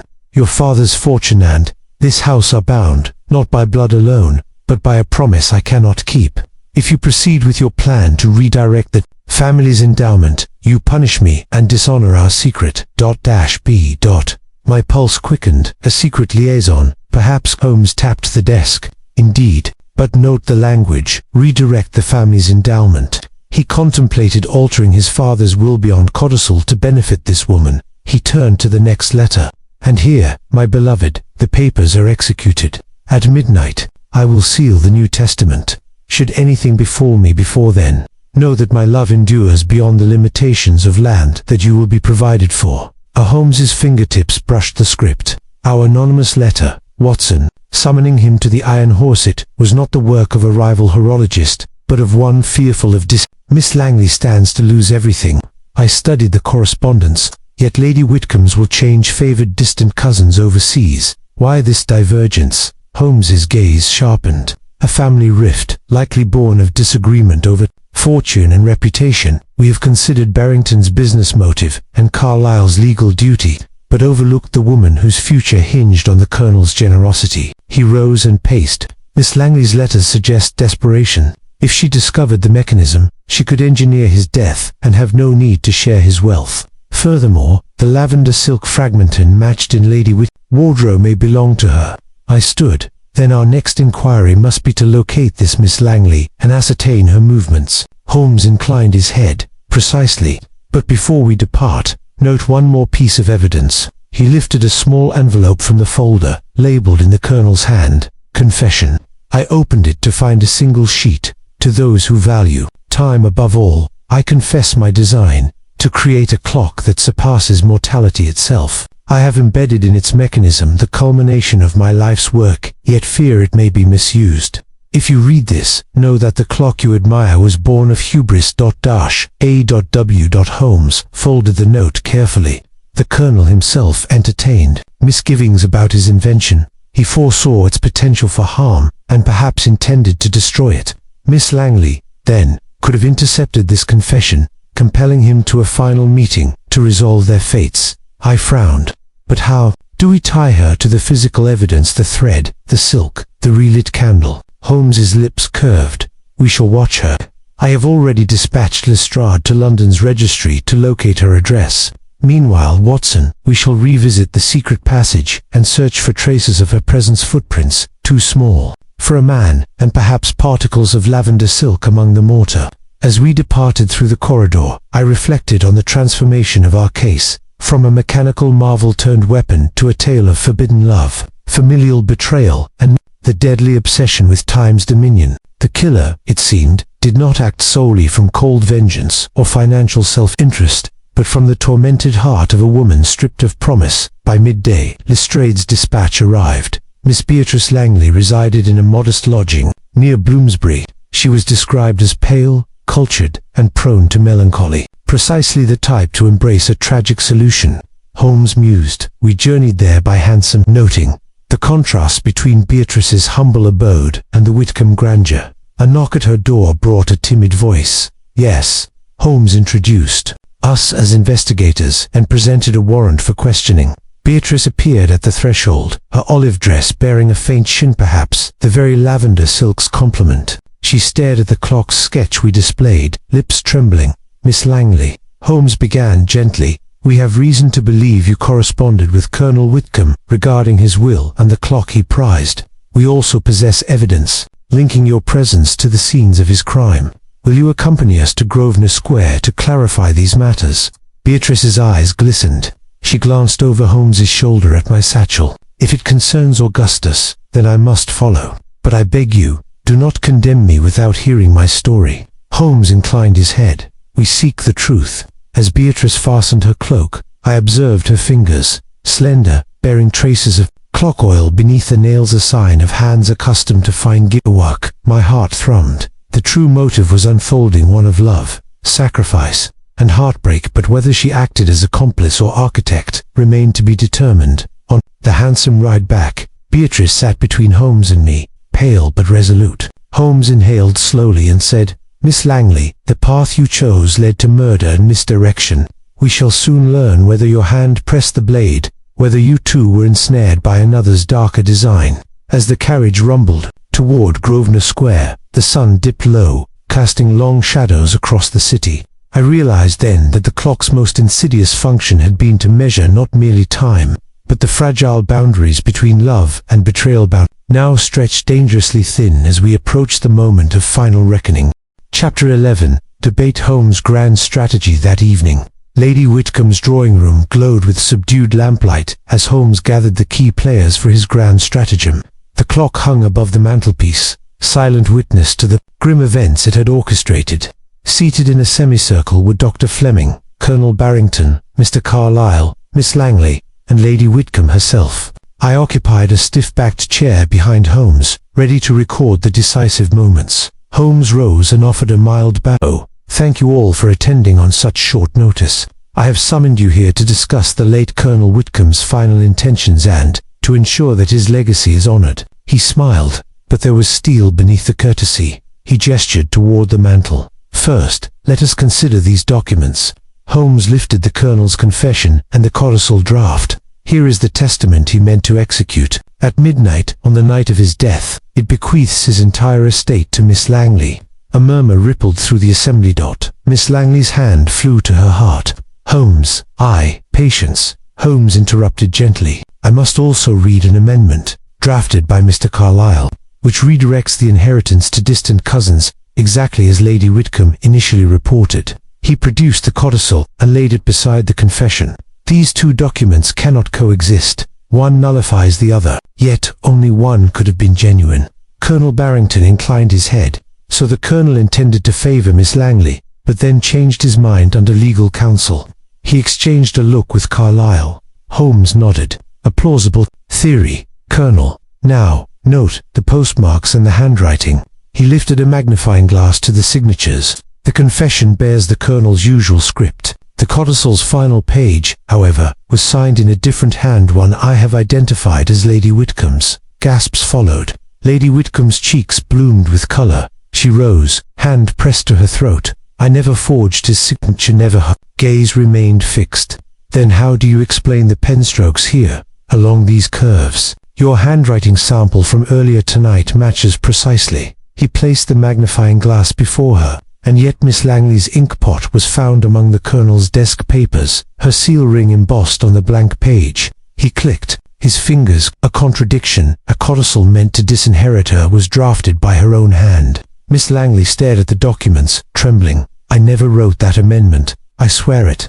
Holmes turned to Carlyle. Mr. Carlyle, you signed the codicil as witness. Why did you not examine the handwriting more carefully? Carlyle's head sank. I assumed it genuine. The Colonel's writing varied when under stress. An excuse, Holmes asserted. Gentlemen and ladies, I propose a test. We shall reenact the timeline of midnight, with this very clock and its concealed mechanism. Afterwards, each of you will be asked to demonstrate how you would retrieve the witness signatures from the study without detection. He produced 4 envelopes, each containing a reproduction of the codicil's final page. In one is the true amendment, signed by Colonel Whitcomb's hand. The others are forgeries. We'll observe you replicate. You have until midnight to choose one envelope. Enter the study via the secret passage and obtain the genuine page, returning it here for comparison. Holmes looked sharply at each suspect. This exercise will reveal whose hand is most comfortable with the duplicity required to forge and conceal. A tense silence followed. Dr. Fleming's brow furrowed. Barrington stiffened, hand grazing his revolver.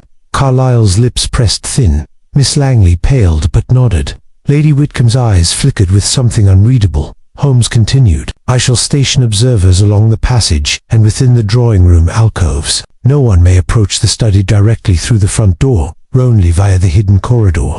At midnight, the clock will chime, signaling the operation's commencement. We shall watch, unseen, and thereby determine who possesses both the skill and the motive to engineer the Colonel's demise. I watched Holmes lay out a small map of the secret passage, marking for vantage points. Lestrade took his station by the billiard-room entrance. Carrington, now recovered, stood guard at the drawing-room door, and Mrs. Everleigh positioned herself behind the settee, feigning dusting duties. Holmes himself concealed me within the alcove adjacent to the study entrance. As the hour approached, tension pooled in the silken shadows. Holmes leaned close. Watson, when the third chime falls, note which suspect enters the corridor first, the tool they carry, and the time they return. Their haste or hesitation will betray them. I nodded, heart pounding. Lady Whitcomb stifled a sob beside me. Miss Langley's trembling fingers clutched her envelope. Dr. Fleming smoothed his coat. Barrington's gaze darted to the window. Carlyle adjusted his grip on the envelope's seal. At the first chime, each remained in place, bodies rigid. Upon the second stroke, a soft click resonated at the tapestry. I peered through a gap. Miss Langley slipped through, envelope in hand, sliding silently into the passage. My breath caught. She moved with determined grace. Moments passed like centuries. At the third chime, Miss Langley emerged, her cheeks flushed, envelope clutched. She retreated to her chair, as Barrington followed swiftly, bearing a small desk lamp. Dr. Fleming waited to see if another would attempt the feat. Carlyle remained motionless, shock etched on his features. Miss Langley smoothed her skirt and looked toward Holmes. He stepped from his alcove. My instructions were clear. Return the genuine page. May I see it? With trembling hands, she withdrew her paper. Holmes compared it to the confession folder. Correct. He gestured to Colonel Barrington. Yours next. Barrington produced a sheet bearing precise penmanship and returned. To his seat, Holmes examined it. A forgery. The ink is fresh, and the script stammers here. He indicated irregular pressure on the downstrokes, evidence of unfamiliarity. Dr. Fleming and Carlyle followed. Fleming offered his sheet, which Holmes deemed authentic but bearing no signature. Carlyle's was elegant, but the seal impression was slightly off-center, betraying haste. Holmes folded the papers. Miss Langley alone retrieved the true document, without hesitation, and reproduced it alone. The others either forged it poorly, or abstained entirely. He turned to Lady Whitcomb. Madam, can you explain why you did not attempt the task? Lady Whitcomb rose, her face pale. I could not. My hand shakes at the thought of deceit. I wish only to honor my brother. Holmes inclined his head. Your reluctance matches your innocence. He faced the assembly. The true culprit is the one who both forged the amendment and concealed the blade. someone drawn first to the secret passage with means and motive and who hesitated when asked to serve as their own assassin. He paused, then looked directly at Colonel Barrington. You, sir, had both skill and motive, yet attempted to destroy the document rather than preserve it. Dr. Fleming, your medical caution saved you from replication. Mr. Carlyle, your legal scruples prevented you from entering the passage. Miss Langley, your urgency to recover the genuine page speaks of devotion. Only one among you crafted the murderous mechanism, then ensured the final will would not interfere with your plan. Barrington's face flushed. He rose, voice trembling. Yes, I crafted the Bled mechanism to punish the Colonel for his betrayal. He promised me a share, then reneged. But I never intended his sister or servants to suffer. Holmes's gaze remained steady. Intent matters little. To have been harmed, and yet there remains one final inconsistency. He tapped the clock's casing. The mechanism's blade was sharpened not for a single victim, but to operate repeatedly, an indication that the killer intended to strike again. Barrington's shoulders sagged. I sought only to silence my grievance, not to attack the maid. That was unforeseen. Holmes nodded. Complicity and remorse. Nevertheless, you are the architect of the crime. He turned to Lestrade. Inspector, place Colonel Barrington under arrest. As Carrington secured the Colonel's arms, Holmes sank into his chair, exhaustion in his posture. I moved beside him, heart still pounding. He murmured, Watson, our bait, succeeded drawing forth the killer with his own device. Now, the final reveal awaits. I closed my notebook, aware that at last the spark of truth had ignited the unraveling of deception. The table was set for the grand denouement, and in the trembling lamplight, the clock above ticked toward justice. Chapter 12. The moment of recognition. The hush that fell over the drawing-room after Colonel Barrington's arrest was heavier than any midnight fog. Lady Whitcomb stood by the mantel, her composure fractured yet determined, while Lestrade secured the Colonel in handcuffs. Holmes, his deerstalker removed, paced the length of the carpet, eyes flicking to the clock above the fireplace. I sat nearby, pen poised, uncertain whether to record relief or lingering doubt. At last Holmes halted, his gaze fixed on the gleaming brass mechanism of the clock. Watson, he said softly, we have confined one suspect, yet something in my mind refuses to settle. The blade discharged once twice, if we include the attack upon Carrington, and yet the design suggests an intention for a third strike. He tapped the clock's casing, a mechanism set for repeated use. Barrington confessed to a single act of vengeance, not an engineered series of murders. My brow furrowed. True, he spoke only of punishing the Colonel. He had no reason to target the maid or the butler. Holmes inclined his head. Precisely. And then there is the matter of the secret passage itself. Recall the scratch marks on the windowsill, shallow, consistent with fabric brushing against wood. He reached into his pocket and produced 2 threads, one pale green, one lavender. These threads were found where the passage met the drawing room. Barrington's broad shoulders and naval coat could not have left such remnants, nor could Dr. Fleming, whose clinical attire bears no trace of silk. I remembered the maid's collapse and the tiny lavender fragment. Only a woman could have brushed the sill in that manner. Holmes's eyes glimmered. Indeed, and which among our suspects is both intimately familiar with the household and capable of manipulating legal documents and mechanical designs, also accustomed to garments of silk and lace? He let the question hang between us. I felt my pulse quicken. Miss Langley, Holmes smiled, a gradual triumphant curve. The very conclusion. She possessed motive inheritance, promised then rescinded means access, via the secret persistent opportunity to stage misdirection. But there is one final, incontrovertible piece. He strode to the mantel and lifted the clock's face, revealing its hidden compartment. Inside lay the blood-stained blade, its edge still sharp. Observe the engraving on the blade's spine, Holmes said, holding it toward the lamplight. I leaned forward. Along the steel ridge was etched a delicate cursive, BL below it, a tiny hallmark embroidered in steel rather than stamped mirrored. The initials on Miss Langley's personal handkerchief. I exhaled. Beatrice Langley's initials. Holmes carefully replaced the panel, and thus we see the final piece. Colonel Barrington confessed, out of misplaced loyalty, or perhaps to shield a darker truth. Yet he lacked the personal attachment that drives a woman scorned to such extremes. Miss Langley alone combined intimate knowledge of the Colonel's movements, the boldness to employ the secret passage, and the skill to assemble a mechanical death trap disguised as artistry. His gaze softened as he turned to Lady Madam, I apologize for the necessity of this disclosure, but the evidence demands that we question Miss Langley further and ensure that justice is served for all who have suffered. Lady Whitcomb stepped forward, pale but resolute. Thank you, Mr. Holmes. I must speak with her at once. Holmes placed a steady hand on my shoulder. Watson, you have chronicled each step. Now, witness the final thread as it unravels this tapestry of deceit. He signaled Lestrade, who approached with deliberate calm. Inspector, released Colonel Barrington at once. His confession was given under a false assumption of guilt. He shall need a clean robe. Lestrade nodded, surprised but obedient, as two officers quietly freed Barrington. Holmes and I moved to the window seat where Miss Langley sat, her face drawn and eyes wide with betrayal. Holmes spoke gently yet firmly. Miss Langley, the blade was engraved with your initials. You arranged the anonymous summons, manipulated the codicil, staged the relit candle, and attacked those who posed threat to your design. I must ask you to accompany us to the inspector's office. Beatrice's shoulders sagged. She did not resist, yet in her eyes I saw not malice, but a profound sorrow that eclipsed her former resolve. She rose, hands trembling, and offered no denial. Holmes turned to me, voice low. Watson, the moment of recognition has arrived when the final piece clicks into place. The clock has measured out revenge, betrayal, and now, justice. I closed my notebook, my hand unsteady.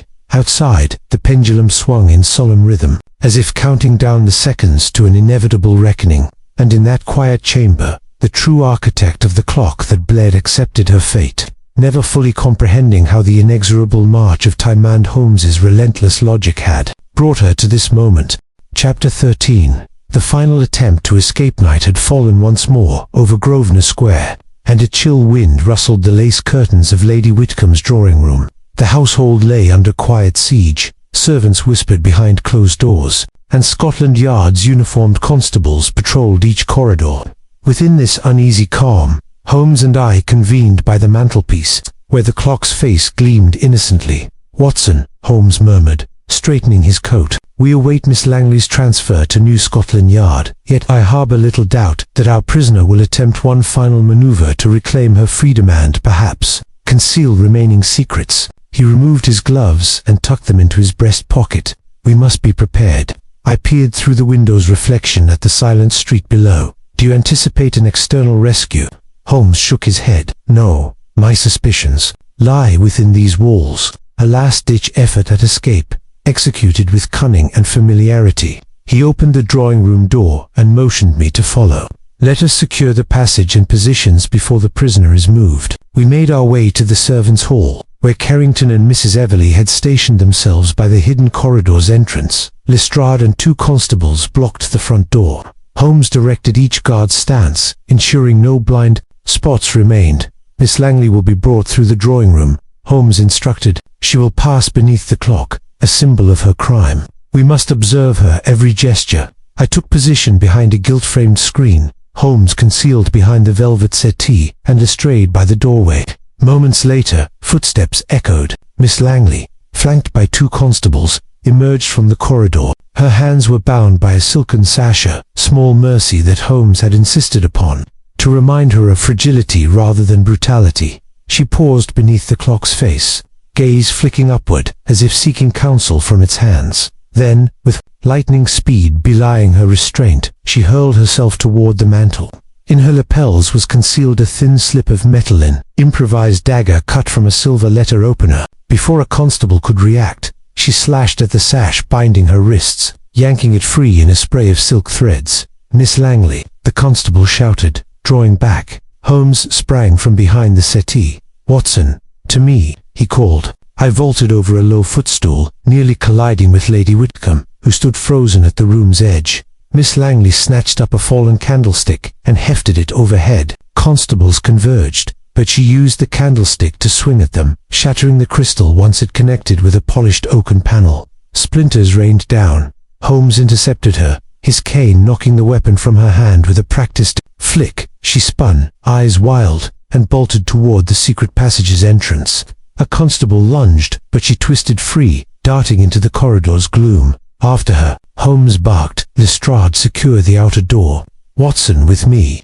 We dashed into the narrow tunnel, lantern in hand, its beam dancing across damp stone.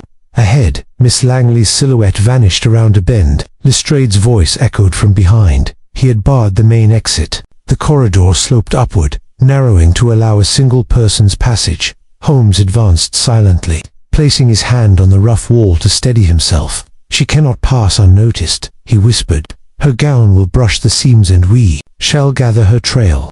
At the next turn, Holmes knelt and ran his finger along the mortar joint. "See here, Watson, fresh scratching, too shallow for a man's heel." He retrieved the pale green thread we had found earlier, still caught amid the stonework. She attempts flight in familiar attire, her signature colors hoping to blend in with the wallpaper's hue. I collected the fragment. Her plan falters at every turn. Holmes pressed on. We rounded another corner into a low-ceilinged chamber, once used for coal storage, its air heavy with soot. There, huddled beneath a wooden bench, was Miss Langley. She had shed her cloak, and her hands trembled as she pressed the improvised letter opener to her wrist, ready to end her burdened life, rather than return to prison. I shouted, "Miss Langley, do not harm yourself." She jerked upright, blade poised. Holmes stepped forward, voice gentle. "Beatrice, it need not end like this. You fought for love, and though your actions wrought harm, your remorse was genuine." She gasped, tears streaking her cheeks. "They made me a murderer. Holmes ordered me to choose between love and honor, and when I chose love, he died." Holmes knelt, taking her free hand. "You were betrayed by the Colonel's broken promise, yet you are not beyond redemption. Surrender yourself, and you may yet find mercy and justice." She hesitated, gaze flickering between us and the blade. Finally, her shoulders slumped. Holmes gently pried the letter opener from her grip, wrapping it in his handkerchief. "You see now, Watson," he said as he rose. Even in her final act, she sought escape not only from the law, but from her own anguish. We guided her back through the tunnel, delivering her to Lestrade and the waiting constables at the servants' hall. Lady Whitcomb stood nearby, relief mingling with sorrow on her face. Holmes quietly returned the silken sash and letter opener to Lady Whitcomb, entrusting her with the relics of this tragedy. Back in the drawing room, I watched as Miss Langley was led away to await formal charges. The clock's hands ticked past 10, marking another hour of judgment. Holmes sank into the settee, exhaustion in his posture. "Watson," he said softly, "the final attempt to escape has been thwarted both from external pursuit and from the self-inflicted flight of the guilty mind." He closed his eyes briefly, as though drawing breath. Only now can the full resolution unfold with clarity. I settled beside him, and with her surrender, the case reaches its close. Holmes opened his eyes and gazed at the clock. "Not quite, my dear fellow. There is one final matter. The Colonel's own confession must be delivered to the Crown, and our respective roles in this tragedy must be recorded. Then, at last, we shall speak of conclusions and consequences." He rose and extended a hand to me. "Come, Watson. Justice demands we attend to its last summons." As we stepped into the misty night, leaving behind the battered ticking of the drawing-room clock, I sensed that the clock's cruel lesson had been learned. Time grants insight, but in the end, it yields only justice in yielding, inexorable and complete. Chapter 14. The final clue revealed the subdued lamplight of New Scotland. Yard's antechamber fell across Holmes's angular features as he directed the constable to place Miss Langley's possessions upon a mahogany table. Beside her personal effects lay the colonial watch she wore, the letter opener blade, and the silken remnants of her escape sash. Holmes surveyed them, then turned to me with a measured nod. "Watson, every tangible item has told its story, yet one final clue awaits. In a place we have not yet examined, the lodging where Miss Langley remained before her arrest." I recalled Holmes's dispatch of a constable to her Bloomsbury rooms the previous evening. "You mean her rented chambers?" "Precisely. My associate reported a small portfolio hidden beneath her mattress, mechanical sketches, replicas of the blade mechanism and the clock's secret compartment, drawn in Miss Langley's own meticulous hand." Holmes's voice held both triumph and regret. "Those drawings confirm not only her intent, but her intimate familiarity with the device's design." He strode to the table and picked up Miss Langley's brass cipher disc. "Observe the notches, here slightly filed at the 2 o'clock position, He tapped the disc against the table. This alteration served no purpose in ordinary cipher work. It was modified to catch the key of the clock case latch, ensuring only she could release the blade's panel. My breath caught. A deliberate customization proof that she alone engineered the clock's hidden weapon.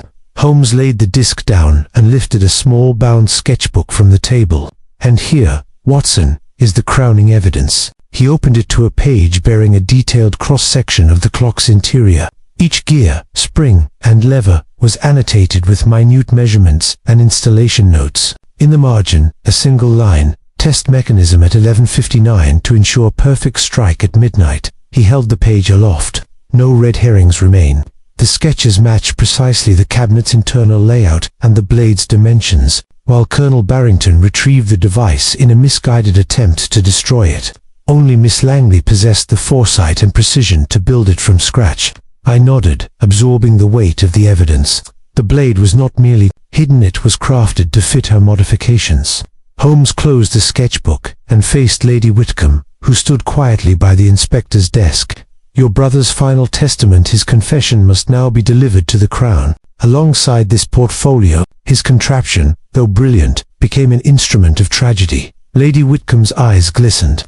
I will see it done, Mr. Holmes. Holmes turned to Lestrade. Inspector, arrange for secure transport of these materials. Then, if you please, summon Miss Langley for formal questioning under your careful watch. Lestrade inclined his head. Right away. Holmes and I stepped aside, allowing the constables to gather Miss Langley's effects. I watched as she was led into the adjoining room, her head bowed but expression composed. In a moment, Holmes placed a hand upon my shoulder. Watson, the final clue, the tailor-made cipher disc, and the private sketches sealed the case. Each earlier piece of evidence pointed toward her, but this confirms beyond doubt who conceived the clock that bled. He paused, glancing back at the table where the disc and sketches rested like trophies of intellect turned against itself. Such brilliance, when warped by emotion, becomes most dangerous. Yet, in the end, truth is as precise as any mechanism. I closed my notebook. And now justice will follow. Holmes inclined his head and tucked the sketchbook beneath his arm. Indeed, let us ensure that the late Colonel Whitcomb's name is cleared of suspicion, and that the true architect of this design faces the consequences of her actions. As we departed the antechamber, I cast a final glance at the items laid out: a cipher disc, a precision blade, and the blueprints of a deadly contraption. In their silent testimony lay the final piece of the puzzle, on undeniable proof that only one could have weaponized time so cruelly. And with that revelation, the last vestige of doubt dissolved, leaving in its stead the unassailable certainty of justice. Chapter 15. The final gathering. Late afternoon light slanted through the tall windows of Lady Whitcomb's drawing room as Holmes and I arrived to oversee the last assembly. The air was thick with anticipation, every servant and constable on edge, knowing that within the next hour, justice would be proclaimed. Holmes paused on the threshold, surveying the tableau he had arranged. Seated around the central rug were the key figures: Lady Whitcomb, her grief tempered by resolve; Dr. Jonathan Fleming, pale yet steady; Edmund Carlyle, eyes rimmed with weariness; Colonel Simon Barrington, quietly vindicated and still recovering from his brief confinement; and Inspector Lestrade, who maintained a discreet vigil by the mantel. The colonel's body had been returned to the family crypt, and the study's secret passage was once again sealed behind a tapestry of hunting dogs. Holmes stepped forward, cane in hand, and nodded to me.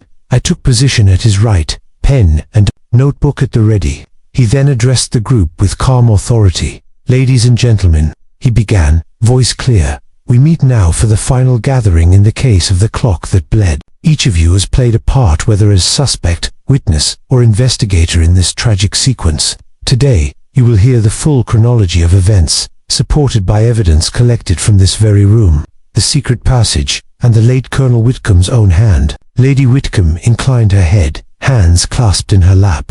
Carlyle's lips pressed thin, his brow tense.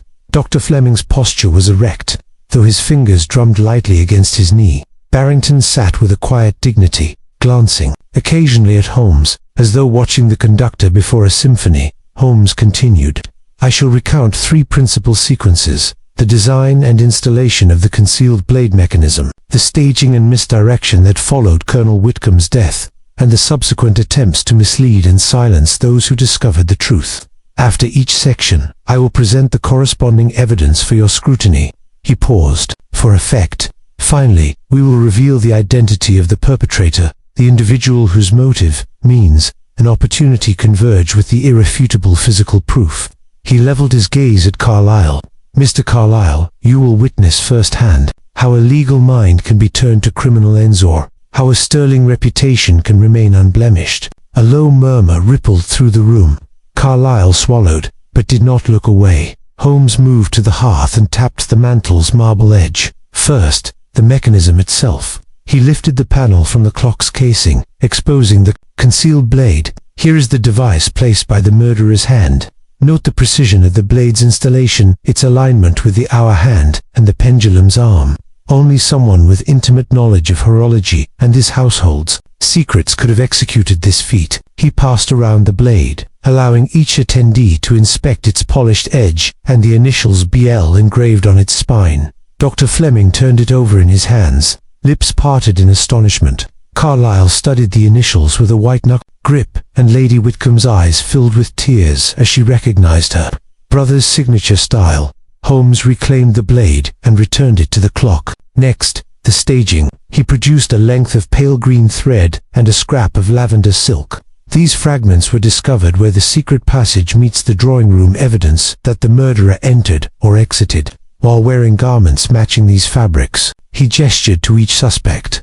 Lady Whitcomb's lips trembled, but she remained silent. Dr. Fleming's gaze flickered to the fabrics, and Barrington's brow furrowed. Carlyle's throat worked as he struggled for composure. Holmes laid the fabrics on a side table. "The thread matches the color of Miss Langley's morning gown, yet she was in custody at the time of your brother's murder. The lavender silk, found in the bedchamber's drawer, cannot have belonged to any other female occupant here."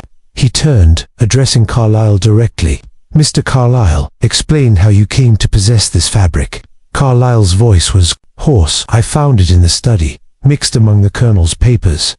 I assumed it belonged to Lady Whitcomb, perhaps a scrap from her letters." He swallowed. "I did not consider its true significance." Holmes inclined his head. "A convenient assumption, but not a credible one. The maid's testimony confirmed. Mrs. Everleigh saw no fabric moved from here before midnight, and yet our murderer returned to relight the candle at 1 o'clock, staging the scene to mislead others about the time of death. He picked up a charred fragment of candlewick. This taper burned only 1 inch, an impossibility if lit continuously from 10 o'clock. Someone relit it after the murder, then tampered with the wick to conceal that fact. He allowed the fragment to pass among the group. Carlyle's fingers shook as he handed it back. Holmes replaced the wick and turned to the secret passage. With a dramatic sweep of his cane, he tapped the base of the tapestry.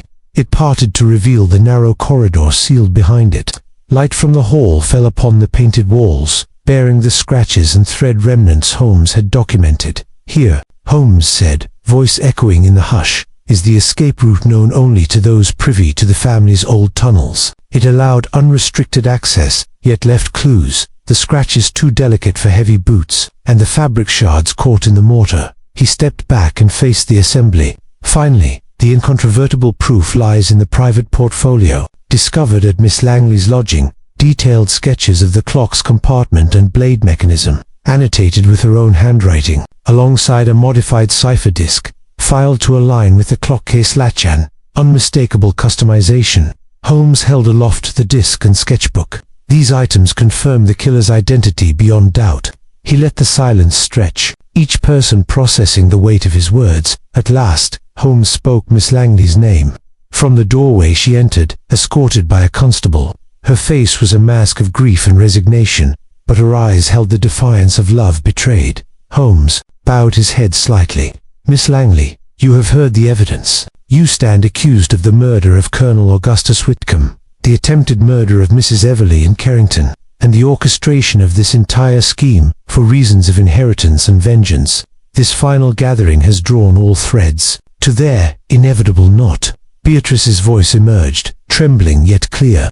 "I admire your thoroughness, Mr. Holmes. I can no longer deny what I have done." She lifted her chin. "I will answer to the law for my actions, though my heart remains heavy with regret." Lady Whitcomb rose and approached Miss Langley. "Beatrice, I grieve for my brother and for you, trapped by love and despair. May your confession bring you peace." Miss Langley inclined her head, tears glistening. Carlyle and Barrington exchanged a glance of relief, while Dr. Fleming stepped forward to offer medical comfort to Mrs. Everleigh, who had been summoned to witness the conclusion. Holmes turned to Inspector Lestrade. "Inspector, you have my report. The confession, the blade, the fabrics, the sketches compile this into a complete dossier for the Crown prosecution." He faced the group once more. "Let this final gathering be remembered not as a spectacle of tragedy, but as the triumph of reason over deception." He dipped his head. Case closed. As the suspects were escorted away and the corridors fell silent, Holmes and I remained in the drawing room for a moment longer. The pendulum swung steadily, its measured beat, the only sound in the empty space. Holmes regarded the clock with a hint of solemnity. "Time, Watson, is the ultimate arbiter. It reveals all secrets in its inexorable progress and, on occasion, grants us the privilege of setting wrongs to right." I closed my notebook and placed it upon the mantel. In the fading light, the clock's hands pointed resolutely toward the next hour, silent testament to the balance restored, and to the final gathering that had brought truth to light. Chapter 16. The Reveal. Holmes breaks down the crime. The drawing room lay hushed in the aftermath of the final gathering. Gaslight flickered gently, illuminating the subtle undulations of the oriental rug and lending a serene glow to the clock's polished brass. Holmes stood before the mantel, cane in hand, his expression composed yet intense. I rose from my seat, prepared to chronicle the master stroke that would bind together every fragment of evidence we had amassed. "Ladies and gentlemen," Holmes began, his voice measured and clear, "it is time to unravel the mystery in full, to trace the precise sequence by which Colonel Augustus Whitcomb met his end, and to expose the cunning design of his assassin." He paused, nodding once to Lady Whitcomb, then continued, "We shall proceed in 4 parts. First, the design and installation of the killing mechanism. Second, the moment of death and initial misdirection. Third, the subsequent attacks and attempted cover-up. And fourth, the motive that drove Miss Langley to orchestrate this tragedy." He tapped the clock's face. Part 1. Design and installation. Over many weeks, the Colonel, an accomplished horologist, worked on a modification to his prized French ormolu clock. Its hidden compartment was intended for a special winding mechanism, but Miss Langley, having gained his confidence through their secret correspondence, obtained his sketches and observed his working hours. In her portfolio, found at her Bloomsbury lodging, we discovered exact blueprints of the clock's internal chamber and the blade's dimensions. He retrieved the sketchbook from the mantelshelf. These pages show how she crafted a surgical steel blade to slide outward at exactly midnight, catching the pendulum's motion to drive it through the throat. The initials BL etched upon the blade's spine were her personal hallmark, a signature she believed concealed by the clock's mechanism. Holmes replaced the sketchbook and lifted the cipher disk. Part 2. The moment of death and initial misdirection. On the night of the crime, Miss Langley entered the drawing room via the secret passage, a covert route used by the Whitcomb household since the estate's early days. She wore her pale green morning gown, matching the wallpaper, and a lavender silk scarf to conceal her identity if seen. At 1 minute to midnight, she released the blade within the clock, then retreated into the passage. Colonel Whitcomb, suspecting nothing more than a mechanized malfunction, approached to inspect the casing, only to be met by the sudden cleaving of that blade. Blood spilled onto the clock's interior, and a few droplets fell upon the gilded cherub carving. He paused to allow the scene to settle, assuming the household would discover the body at once. Miss Langley relit the candle at roughly 1 o'clock, planting charred wick and rebated evidence of time. This misdirected testimony from Mrs. Everleigh and Lady Whitcomb, suggesting the murderer occurred at midnight, provided her with a crucial alibi window. Holmes placed the candle fragment beside the disc. Part 3. Subsequent attacks and cover-up. When Mrs. Everleigh discovered the misplaced handkerchief embroidered with the Whitcomb hourglass crest, she fainted, prompting Miss Langley to consider silencing the maid. Later, when Carrington found Miss Everleigh unconscious, Miss Langley again exploited the secret passage to assault the butler, using the same improvised blade to incapacitate him. Finally, at her dramatic escape attempt during her formal handover, she hurled herself beneath the bench, brandishing a cut-down letter opener, evidencing her desperation. These misdeeds served to eliminate witnesses and delay the investigation. He laid out the blood-stained handkerchief and the improvised dagger. Each object ties back to her singular control of both the mechanical and human elements of her plan. The pale green thread and lavender silk confirm her garments at each entry point. The charred wick confirms her late-stage tampering, and the modified cipher disk proves she alone could open the clock's hidden panel. Holmes straightened and let the evidence rest upon the mantel. Part 4. The motive. Miss Langley and Colonel Whitcomb shared a clandestine relationship. His original will, documented in his confession, bequeathed everything to her, reflecting his noonday promise. But upon legal counsel from Mr. Carlyle, he drafted a codicil redirecting the inheritance to more distant Whitcombs. Faced with loss of both love and livelihood, Miss Langley concluded that death was preferable to disability. Her lover to preserve his legacy for herself, believing that once he was gone, she could manipulate the will and inherit by forging legal documents. Holmes paused, his gaze sweeping the room. Her intellect and emotional devotion combined to create this fiendish design. She believed she could outwit time itself, yet time revealed every secret. He turned to Lady Whit. Madam, your collaborations omitting your brother's confession and your own handwriting samples was indispensable to unlocking this puzzle. Without your candor, we might not have discerned the true codicil from the forgery. Lady Whit inclined her head, tears glistening. Beside her, Lestrade and the others absorbed the final account in solemn silence. Holmes stepped back from the mantel, letting the gravity of his summary settle. Thus, the clock that bled becomes a testament to the perils of passion unbound by morality, and a lesson that even the most ingenious contrivances cannot elude scrutiny forever. The mechanism was flawless in design, but its perpetrator left indelible clues, her own hands guided by grief and betrayal. He tapped the clock's pendulum lightly.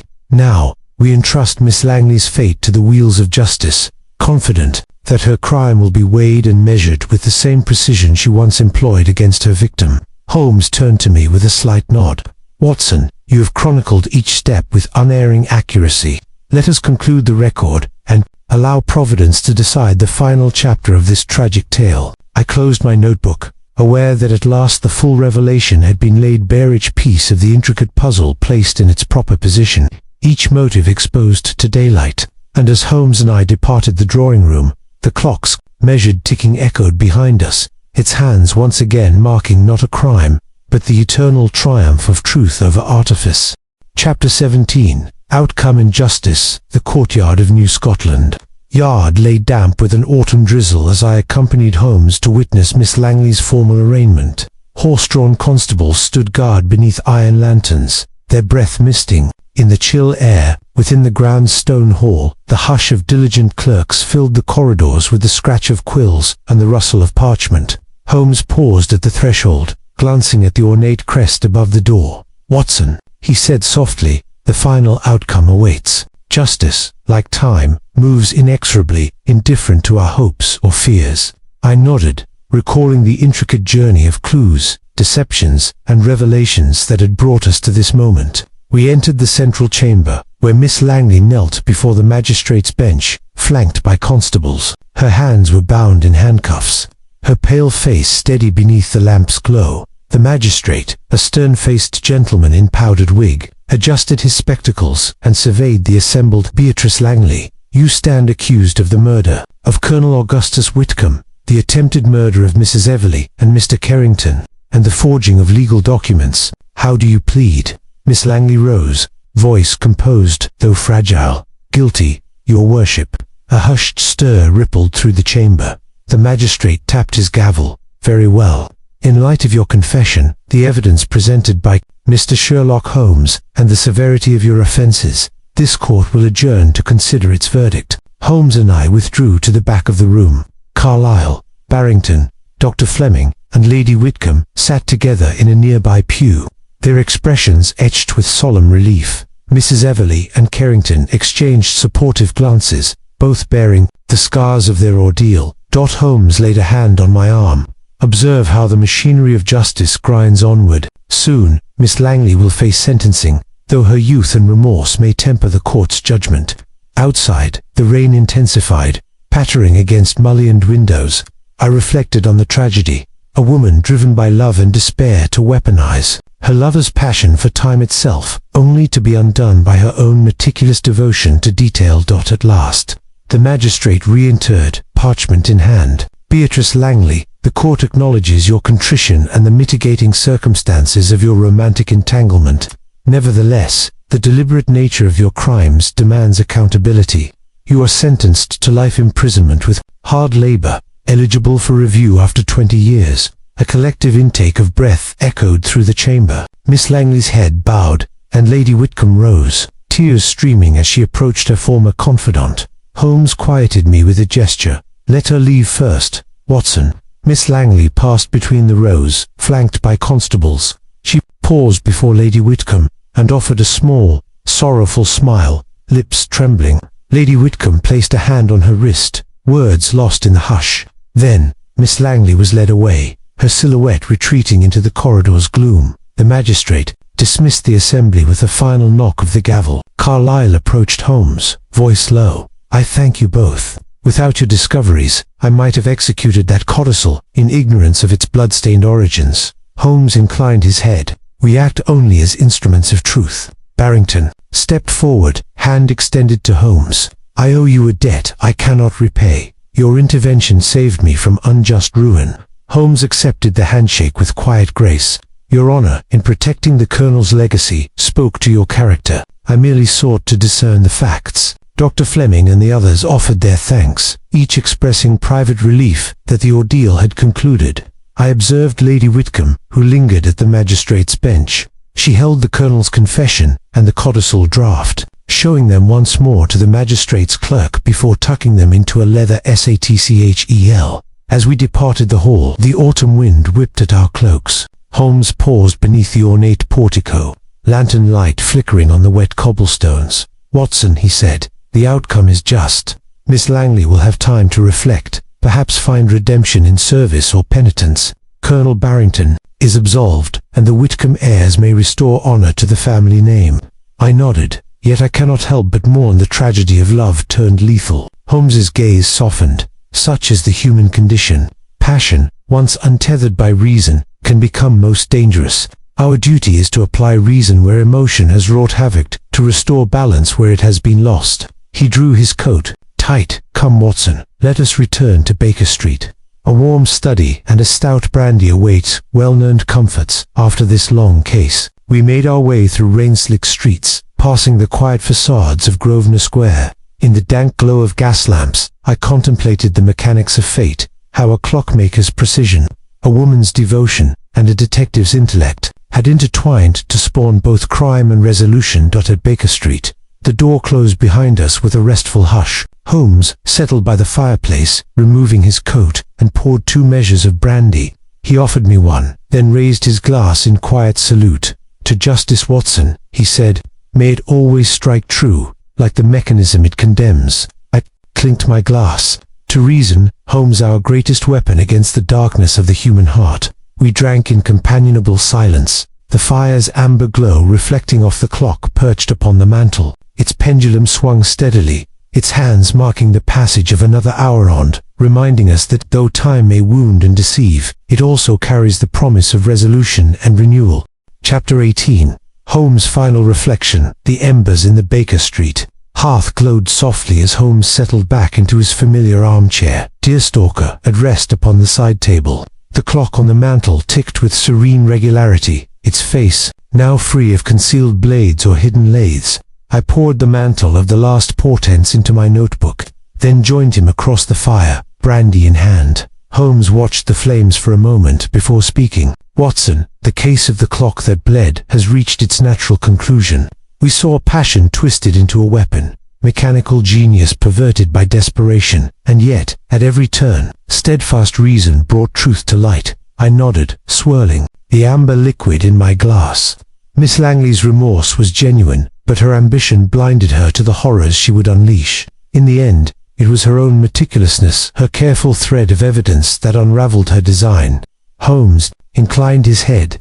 Indeed, she believed that by controlling time, her lover's final testament, the hidden blade, the staging of the crime scene, she could dictate her future. Yet time proved the greater architect. revealing her modifications through the burn of a candle, the scratch of fabric on stone, and the engraving on steel. Each clue, however small, formed part of the pattern. He leaned forward, fingertips steepled. Consider Colonel Barrington's role, an honorable man drawn into suspicion by circumstance. His attempt to destroy the mechanism was misguided, but it spoke to a nobility of intent. He was innocent of blood, culpable only of a lapse in judgment. I reflected on the Colonel's gratitude. He recovered his reputation, though his dreams of chronometers for the Admiralty remained tarnished by tragedy. Perhaps, Holmes mused, yet adversity often refines character.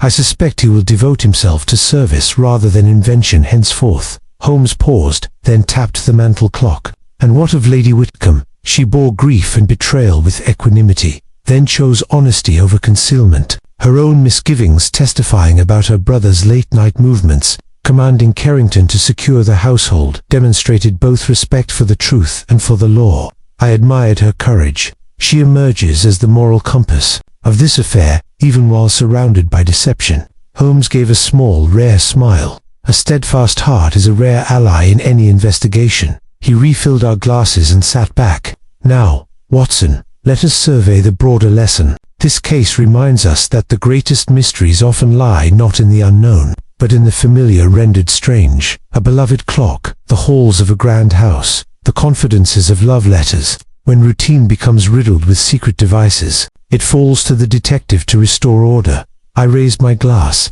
To restored order ran to the detective's unending vigilance. Holmes clinked my glass lightly. To vigilance, Watson, for as long as men and women wrestle with pride, passion, and grief, there will be mysteries to solve and truths to uncover. The clock chimed the hour, its clear notes echoing in the quiet rooms of Baker Street. Holmes regarded its face with approval, then closed his eyes for a moment's rest. I returned to my chair, pen poised over the final page of my record. In the silence, I thought of Miss Langley as she faced the consequences of her actions, her soul marked by regret, yet perhaps spared from despair by the very precision that condemned her.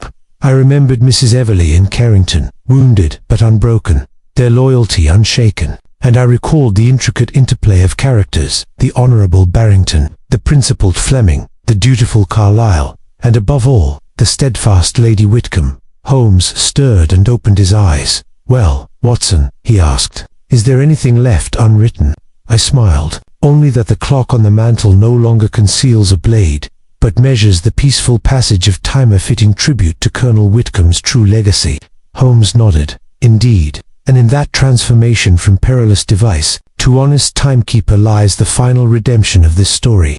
He stood and stretched, a signal that the case was truly over. As I closed my notebook, I realized that our partnership, like the restored clock, continued its steady course. Together, we would face the next mystery sure in the knowledge that, no matter how cunning the design or how deep the deceit, the measures of reason and observation would prevail. And so, with the final reveal complete and justice served, the clock ticked on, unfurling each moment to those prepared to see its secrets and restore its true purpose.